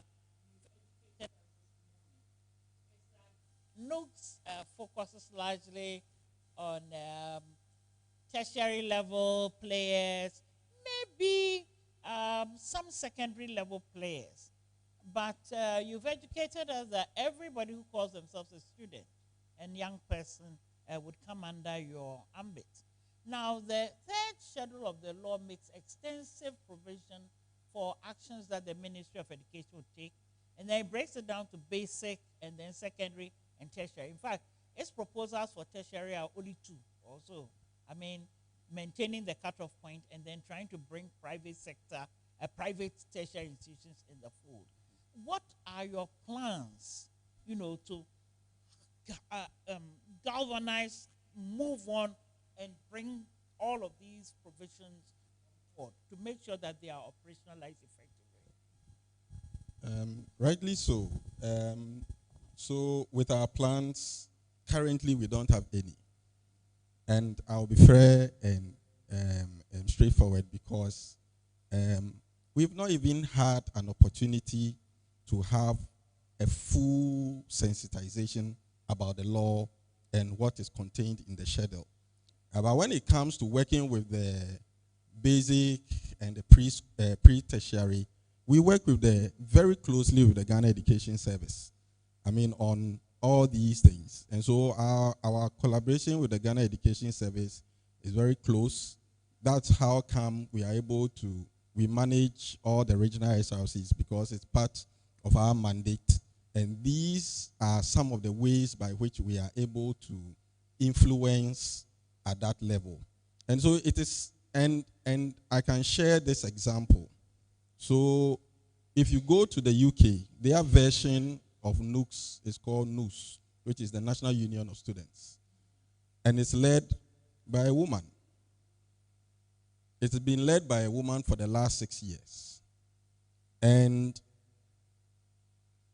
I met her, very forward-looking and someone who is competent and was elected, wasn't appointed. Whenever I have challenges with Ghanaian students abroad who are facing challenges and they reach out to me, I just call her, Amira, these students at Birmingham University, can you follow up for me? And within a few minutes, she will follow up, get me feedback. The European Students' Union president is a female. But I don't think, and it is an elected position, it's not an appointed position. So and I am the 58th NOOCS president. NOOCS has been in existence since 1962. I'm the 58th NOOCS president, and we've all been male. We've not had even one female. The only female NOOCS president we had was when a NOOCS president was incapacitated and could not continue, and the general secretary was sworn in as president in consonance with our constitution. And so I believe that when you go to Europe and the rest, it didn't just come about that these student leaders just got into the place. It started from somewhere, got to the place, and it trickles all the way to the top. And that's how come we are seeing it that in Europe it's very easy for females to rise in political leadership and the rest. Because when you start from the student leaders, it goes all the way to the top. And so I believe very well that we can do a lot. And so I am calling on the civil society organizations and the development partners to come on board and partner with us. And we will do so much to make sure that we can get to the score. Because if it comes to the most grassroots organization in Ghana, it's NOOCS. We have access to over 300 tertiary institutions in this country, from the over 47 colleges of education. We have 82 nursing training colleges. We have over 50 private universities. We have over 23 public universities. Before we come to the over 350 second cycle institutions. And so if we are having access to all these people and we are able to have resources and we are able to have the training needed to reach out to them with this information, we will be able to bring the mindset change that is needed. And within no time, by the time they get to the tertiary level and even get to parliament and be directors of organizations and corporations, all these challenges that we are facing, if not gone, will be minimized completely. Or those who still have that mindset will be in the minority. And so this is my call that we should go in that direction. Thank you very much. It looks like there's quite a harvest, a lot of, fallow ground to work with if we engage, we collaborate, and pursue the mechanism that you have in place. But we learned that, the judiciary or that sector is doing well in terms of participation and so on, and the numbers are looking nice and so on. But how are you going to bring your members along? Because it must manifest in their work. And it must also, we must feel them. We must feel them. I don't know if they are all ready, willing, and able to be gender equitable. How are we bringing your members along? You mean members? The judges. I'm talking about the judges. Oh, I believe that they are already on board. And at every opportunity we get, try to implement these rules. So for the judiciary, I don't have a problem. Yes, I will not say that every single person there, thinks in that way. But then majority of the people are free-minded and fair-minded. And the most important duty of a judge is to act in accordance with the law. And so you don't really have much of a room to bring your personal opinion into what you're doing, unless it conforms to what the law is saying.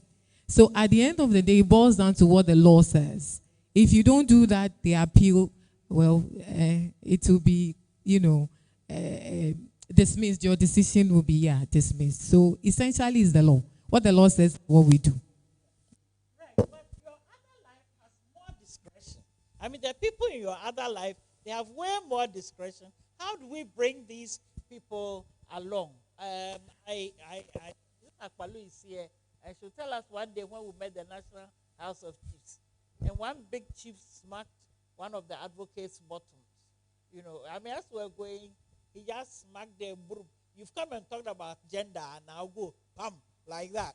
So, I don't know if you remember that incident. Oh, wow. But, how do we bring that side, that recalcitrant, more interesting side along? Well, that's the biggest challenge for this law. It is serious. The stereotype, you have no idea. Until I became queen, I did not know it was that bad. And so maybe education, that's the only thing I can think of. Serious one. We need to really, really engage them. So I was surprised when I looked at the constitution of that committee, and there's no representation from the traditional area. It's sad, because that's where the problem is. Some of them tell you that there is no way a woman can rule over them. But you see, customary law is part of the laws of Ghana. If you look at Article 11 of the Constitution, affirmative action law is law.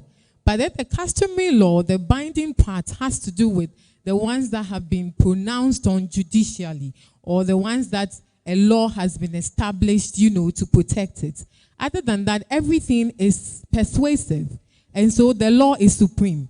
And so if the affirmative action law says so, the traditional authority or the cultural people cannot say otherwise. Before today, they were taking tax, they were the police, they were the soldier, they were everything, but it's been taken away from them. They are still standing. And so that thought that a woman is not chief enough, if you look at the Constitution, I think Article 277, I've done quite a lot of work on that. So, and then I think the Chieftaincy Act, a chief includes a queen. And so a queen is a chief under the law. And so you cannot tell me that if you are selecting people to represent chiefs, you don't include a woman. As far as the law is concerned, we are equals. And so we need to, maybe we have to use some force. If we want to play along with them, it may be quite difficult because this thing has been there for years. And then culture, evolves. As the times are changing, things have to change. And so we cannot still be in the days where you will be telling us that a woman is not good enough or is not chief enough. It's not that. They'll tell you, even in the Akan areas, people will tell you stories of Yas, Antiwa, and the rest. They'll tell you that in Akan areas, women are more powerful. Their power, for me, I think, is when the chief is elected. That is the end of their power. Once the chief is elected, every decision is taken by the chiefs. You saw Asantehene with the president. How many women did he come with? He came with his chiefs. Where are the women? They are chiefs too. And so it has to be a radical approach where I stand. And so we don't have to, what do I even say? We don't have to, no. We shouldn't be soft. We don't have to, like the poem guy said. No, we don't have to. It has to be radical. If we really, because once we are able to fine-tune or change the mindset of our traditional leaders, it goes directly in all the fiber of the society. All of us, we have roots from our hometowns, our grandmothers, our aunties, and they are the ones who gave us this mindset. So if we don't tackle them, the problem will persist. What he is saying, you don't have to wait for them to come to the university to tackle them. From birth, that's where the problem comes from. So the woman is asked to stay home and the child goes to school. Now we are moving away from that bit by bit. But that has been because there's been so much education. You remember send your girl child to school, that's those days. We need adverts on these things, because sometimes you can say no, but we are human beings. Change is the only constant thing in life. And they can change their minds. We can change our minds. We need a more radical approach to this situation. That's the only way. Having said this, the law makes a lot of provision for what to be done to achieve gender equity and to ensure compliance with the public, the private, and informal sectors. How do you see the way ahead? And how prepared is organized labor to push this? Yes, thank you. I will start answering from below.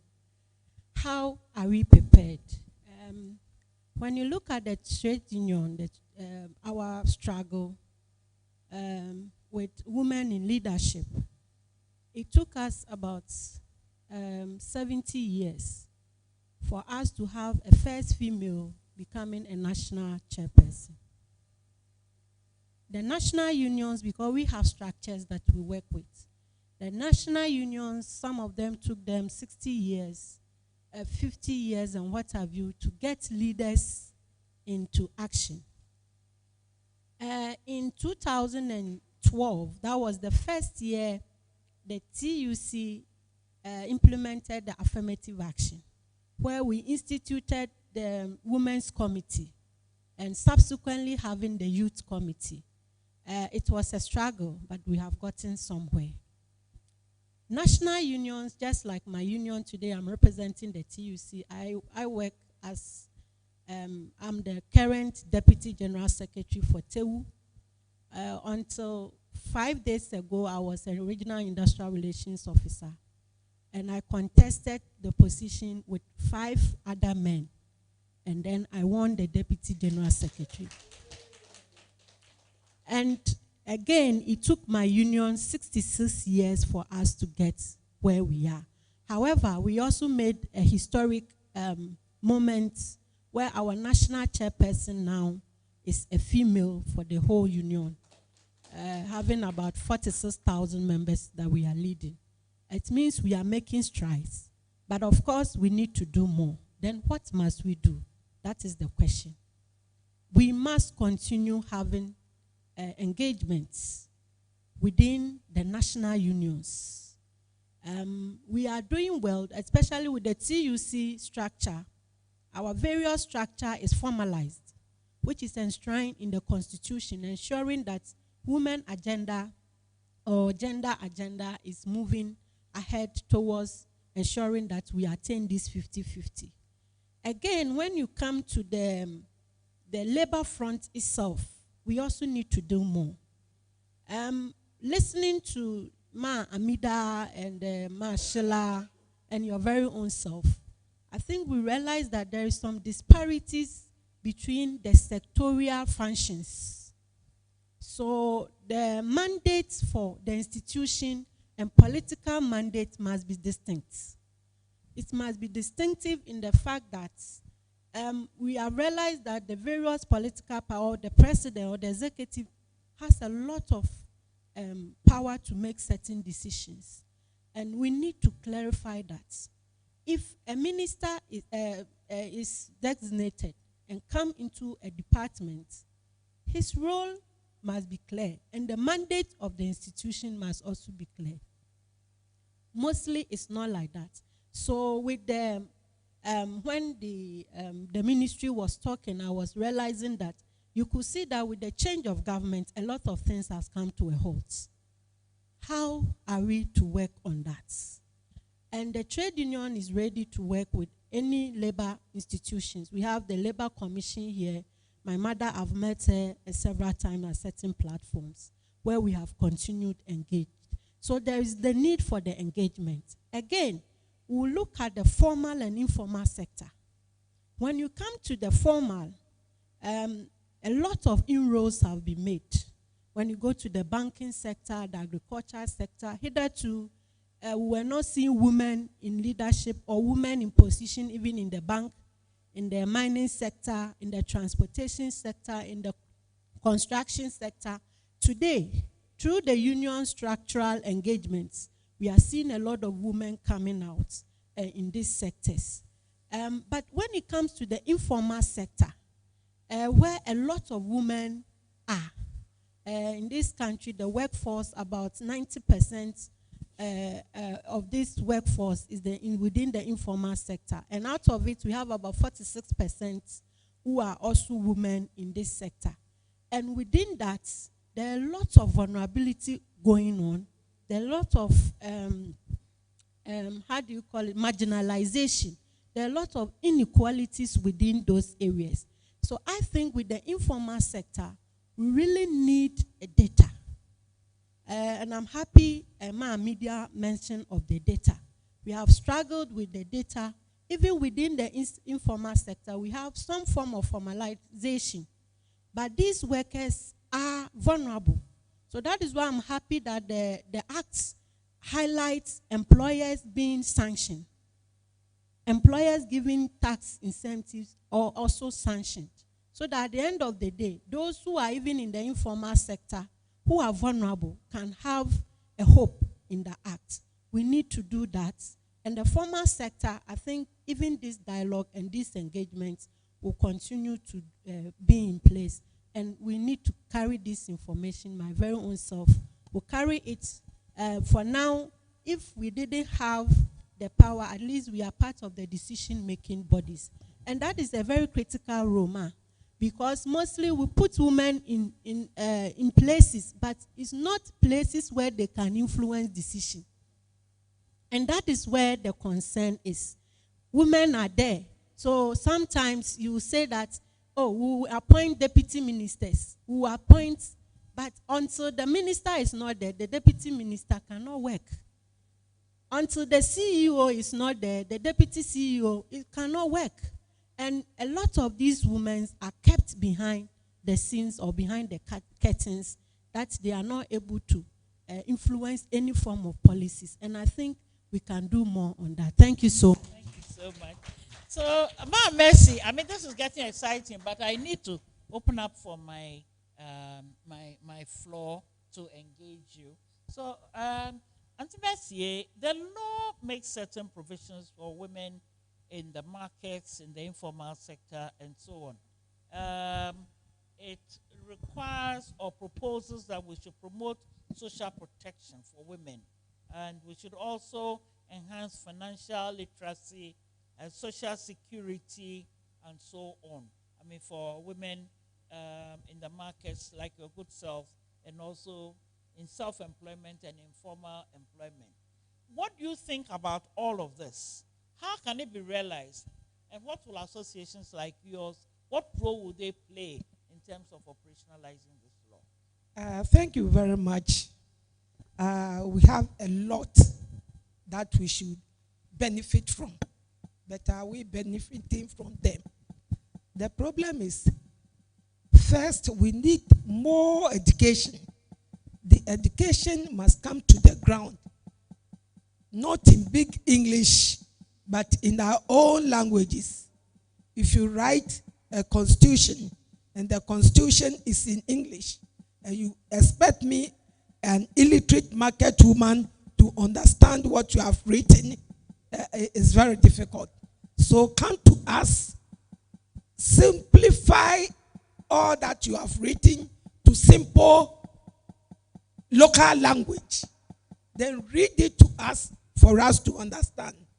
Now, from the beginning, let's start training our girl children.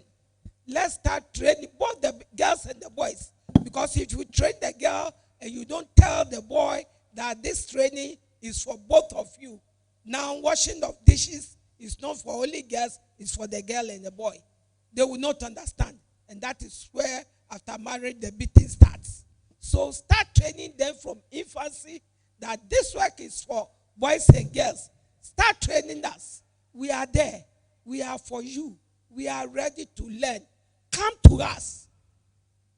Or select some of the market leaders, train them, and they will send a message to the ground. Because always, every second Thursday of every month, there's a regional meeting where all the market leaders come together. We sometimes invite doctors, nurses, lawyers to come and explain things to us. After talking, they go. There is nothing that we can handle, read, and understand. Market women, although we are illiterate, we can read 3 Bibles. We can read Ewe Bibles. So if you write something in Ewe, if you write something in Twi, if you write something in Ga, and you leave it with us, we can read and understand. So we are there for you. We know some of us, we know all the issues. We have been in so many conferences, so many workshops. We know. But how can one person or 2 people without this thing, supplement, finance, organize and explain all this? Please, NGOs, you are highly welcome. We do want you to come to us. We do want to learn and know exactly what is happening and know exactly how we can push our people to the top. So we are ready. Please, nothing is too small. You come to us. You are ready. We will learn and learn exactly what is in the Constitution. It will interest you to know that an hairdresser was picked as an MP. And look, when she is speaking English, people start to laugh. What sort of English do you want an hairdresser to speak? When she can speak Twi, she can speak Ga, she can speak Hausa, the local language. And she was speaking the local language and you voted for her. Then why should you force her to speak English for you to laugh at her? Next time, she's an hairdresser. A teller will be there. A market woman will be there. Do you expect I should go and they laugh at me? So please, if we train them, we teach them, let them raise them and allow them to express their feelings with any language that is comfortable to them. Then we appreciate them so that it will allow the rest to come forward. Not only the market women, but even the literates that are in parliament. Please allow them. If you allow them, appreciate them, more people will come, enjoy. But if I'm a lawyer, I'm a judge. Maybe I'm a judge, but I'm not eloquent. And I try to forge up. Then I go there, and you disgrace me, and you say so many things about me. Do you think my fellow lawyers and judges will come? No. Then the people will be there, but you are not coming there. We have very competent women that are in the system. Please, let's appreciate and embrace those who have given themselves out so that others will follow. Thank you very much. Thank you, thank you, thank you, thank you. Folks, give my panel a warm round of applause. Mama Bobby the Third, Mr. Daniel Botre, Miss Gifty Texan.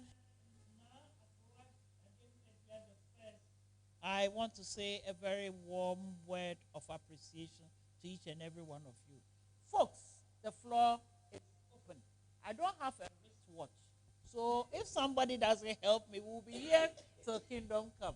Right, let me do this. I want to recognize 3 at a time, and then we'll see what will happen.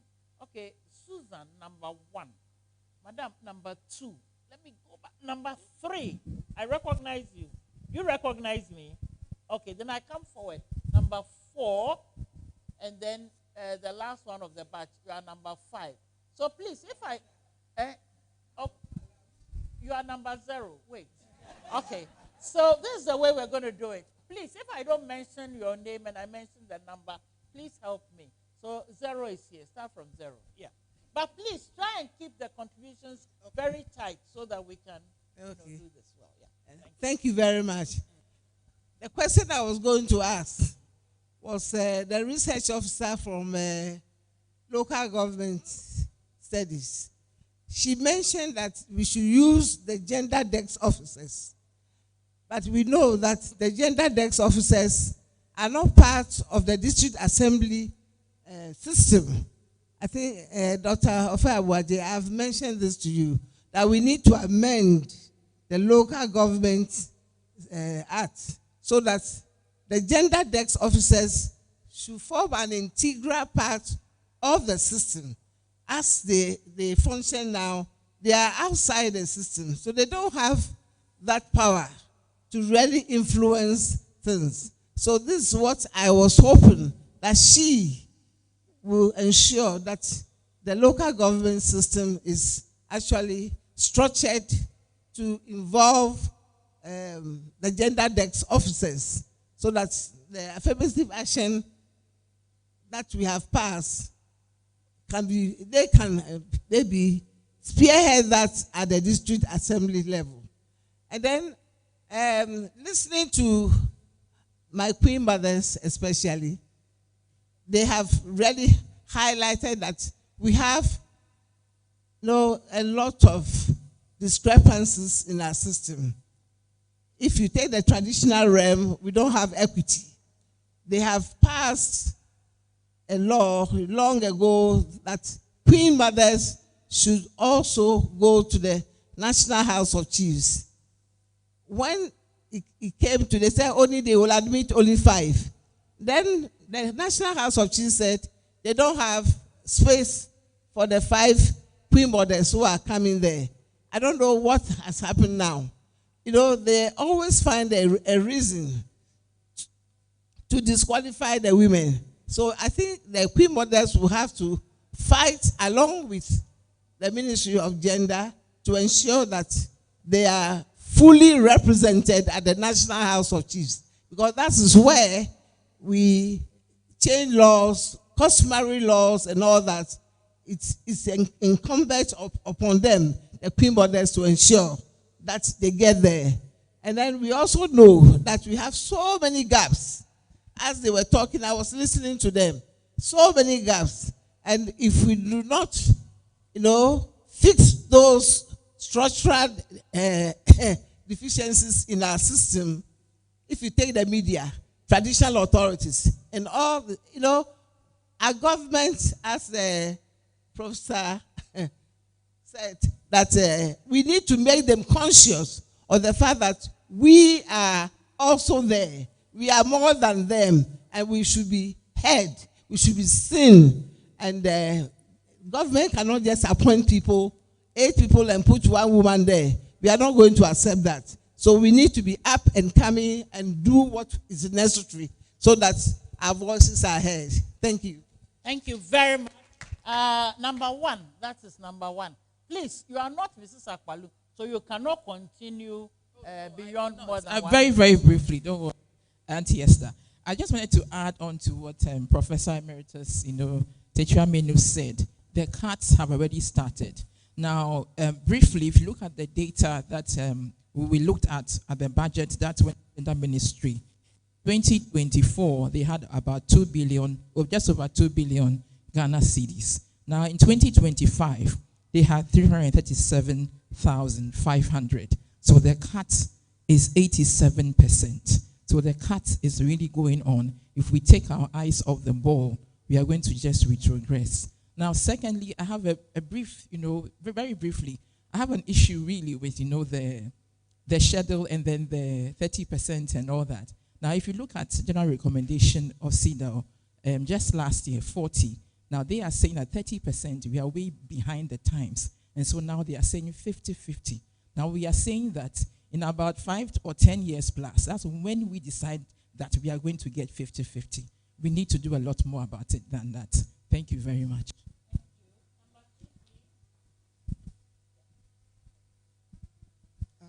Thank you very much. My name is Sophia. I'm coming from the Ghana Institute of Engineering.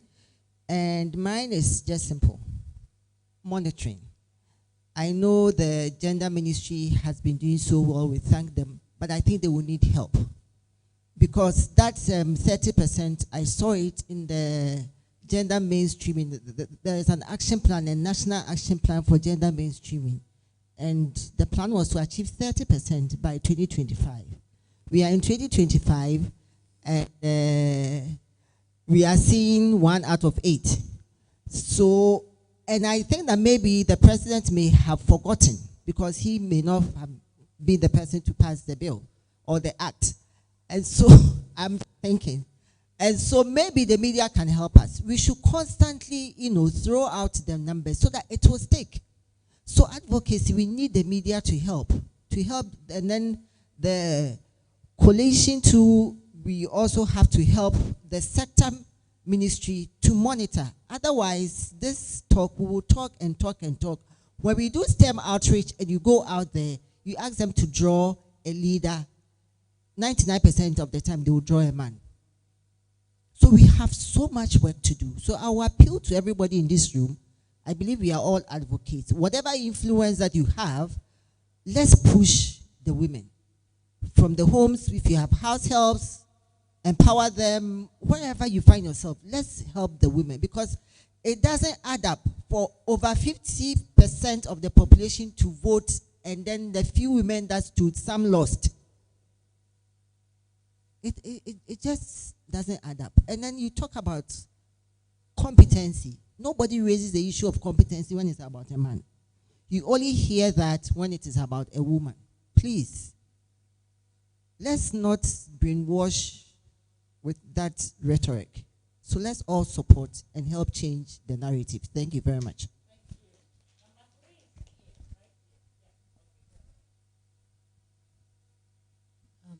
Good afternoon, everyone. I'm just going to be brief, and I'm talking based on the community level. I think it's high time, Ghana, we start doing away with the mentality that leadership is a man's birthright. Because we are born and being raised as children that the men will always be the ones to take decisions. Some visitors will come to the house, whether they are coming to seek someone's hand in marriage or they are coming to see traditional rulers. When they get to the family house and they are grown-ups, even that are women, but they will ask for a man of the house. Whether if the woman is 50 years old, they will ask for the young guy that will be like 15-year-old.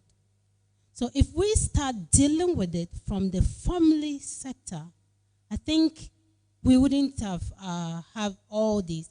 And one more thing, I believe men and women, the men know very well that women are so capable. Because in our homes, with their their wives, their mothers, their sisters, they see the work we can do. But with education on top of that, they know women, we can really travel far if given the chance. That's why they are gatekeeping. Because I don't understand why this bill is taking so long to be passed. I believe if it had to do with the men, this bill would have been passed long ago. So I would say let's start working on it from the community base, in our homes and in our families, that women are capable of being leaders as well as men. Thank you. Thank you very much. Number 4. I think that's number 4, yeah. Okay, go ahead. Thank you very much, Mama Madugonu. I think when it comes to the issue of queen mothers, we have really come a long way. And currently, there are queen mothers who are doing amazing. They are doing amazing stuff across Ghana. The issue of queen mothers on the National House of Chiefs, we've had queen mothers petition the Constitutional Review Committee to see what amendments can be made in that regard. We've sent petitions, we've sent proposals, seeking to have representation. If that can be done because of the constitutional processes, all of that, can we have a National House of Queens? If you don't want to include us, can we be on our own? Can we be independent? Can we take decisions for ourselves and for our communities? These are discussions we are looking at. But Mama, I think what we can do culturally, welcome to the game. We are just 3 years in the queenship and there are a lot more to unravel. When you come to where I come from, queen mothers are the most powerful. In the sense that in time past, even when there are wars and there are 2 factions to a war, a queen mother runs to the middle of the battleground, lifts ash up, and the fighting partners have to cease. Because when she drops that ash, some other traditional areas use particular leaves. When she drops those leaves on the floor, there are repercussions. What has happened to us as a people with regards to our innate cultural values that we are losing and turning things around? However, as a student of gender, I would say that what we can do in our own small way to help is to see how best we can promote positive masculinity. Yeah, I know you're a man and you are strong. So because you are strong, why don't you sit down and allow me to do it? So you watch me from the back. Could we have such discussions? Can we put this straight in our young men growing up? In our culture, we say, a man doesn't cry. So a man has to gallop down all his emotions and feel timid. Can we have discussions around making the man or the woman feel that, well, what you can do, I can also do? But if it's said that you have peculiar or Herculean traits as a man, can you use that to promote my agenda? Can you use that to project me? But queen mothers, now I'm part of a group where we have queen mothers who are moved beyond being ceremonial figures, being figures of decorating events. We are queen mothers who are advocating for change, who are working on issues of child marriages, teenage pregnancies, drug abuse, and what have you. So in our own small corner, we are doing a lot, and we are very optimistic that if we are incorporated into the National House of Chiefs as a body, we can help our male counterparts to do better. Thank you very much. Thank you very much. And then I had a 5. I didn't have a 5. Okay. Now, foot. I'm sorry.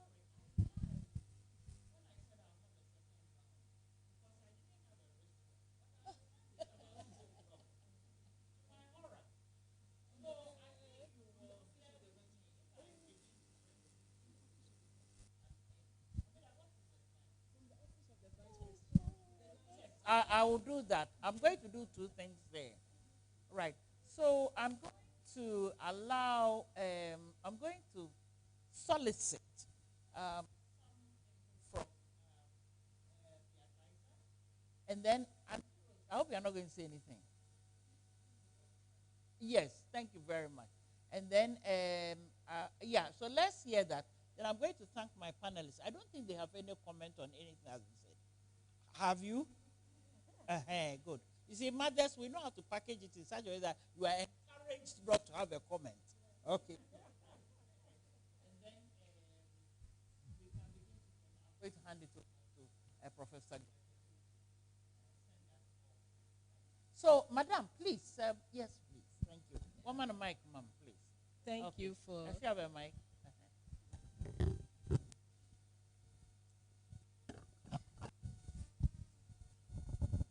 Thank you for the opportunity. I think I would first of all thank the organizers and all those who have put this particular dialogue together. It's been very insightful listening to even the first phase of the panel discussion and the second phase. I have learned, I have listened, and I think that I have some message back to Her Excellency, the Vice President. But starting from Kwakume's poem, let's slow it down. We seem to have different lanes of advocating for this act.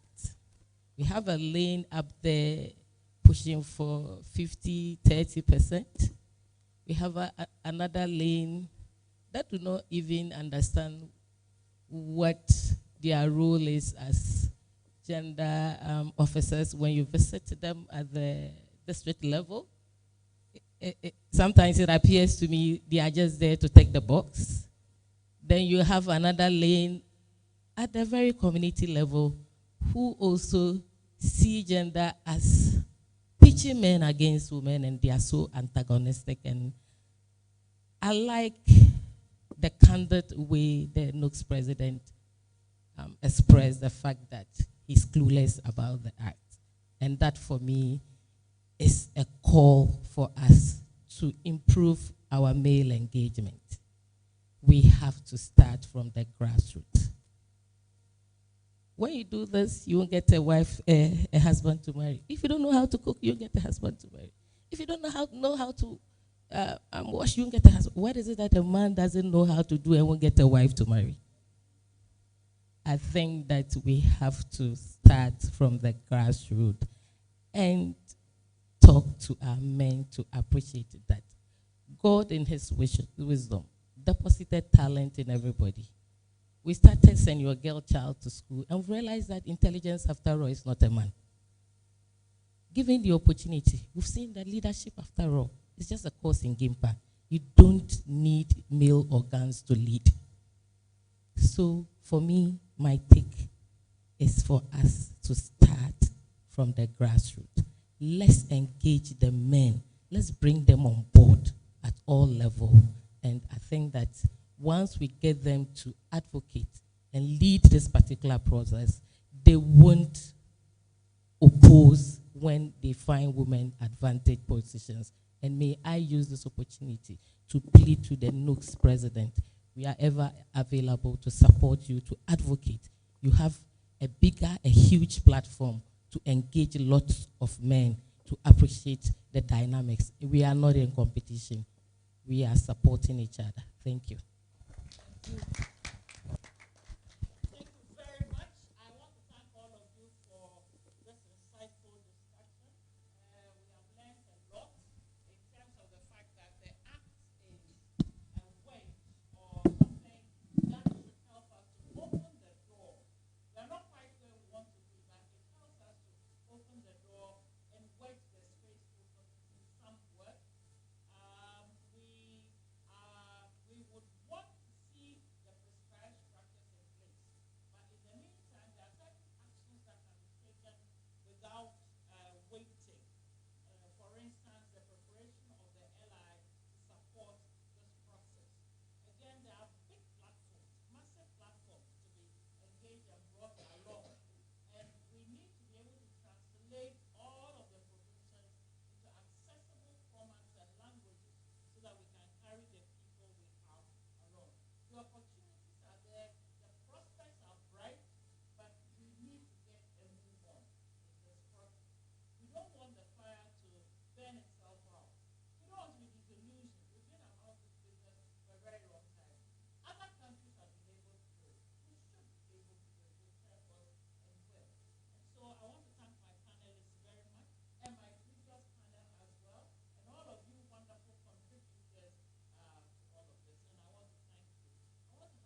it's working. Thank you, Auntie Esther. I didn't pay her to say those words.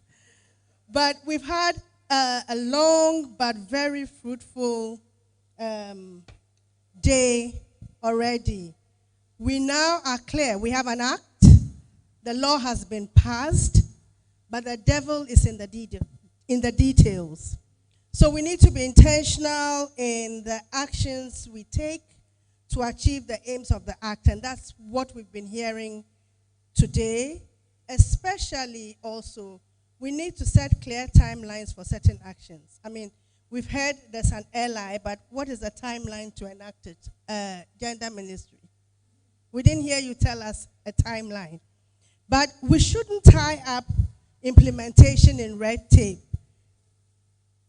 So even as we await the LI, as Esther just said, and even as we await the gender committee to start work, we can still respect the letter and spirit of the act in all the actions that are being taken. The political sector, I'm afraid, is one of our weakest links, so we need more engagement with them. That sphere needs radical change. I mean, we need proportional representation, right?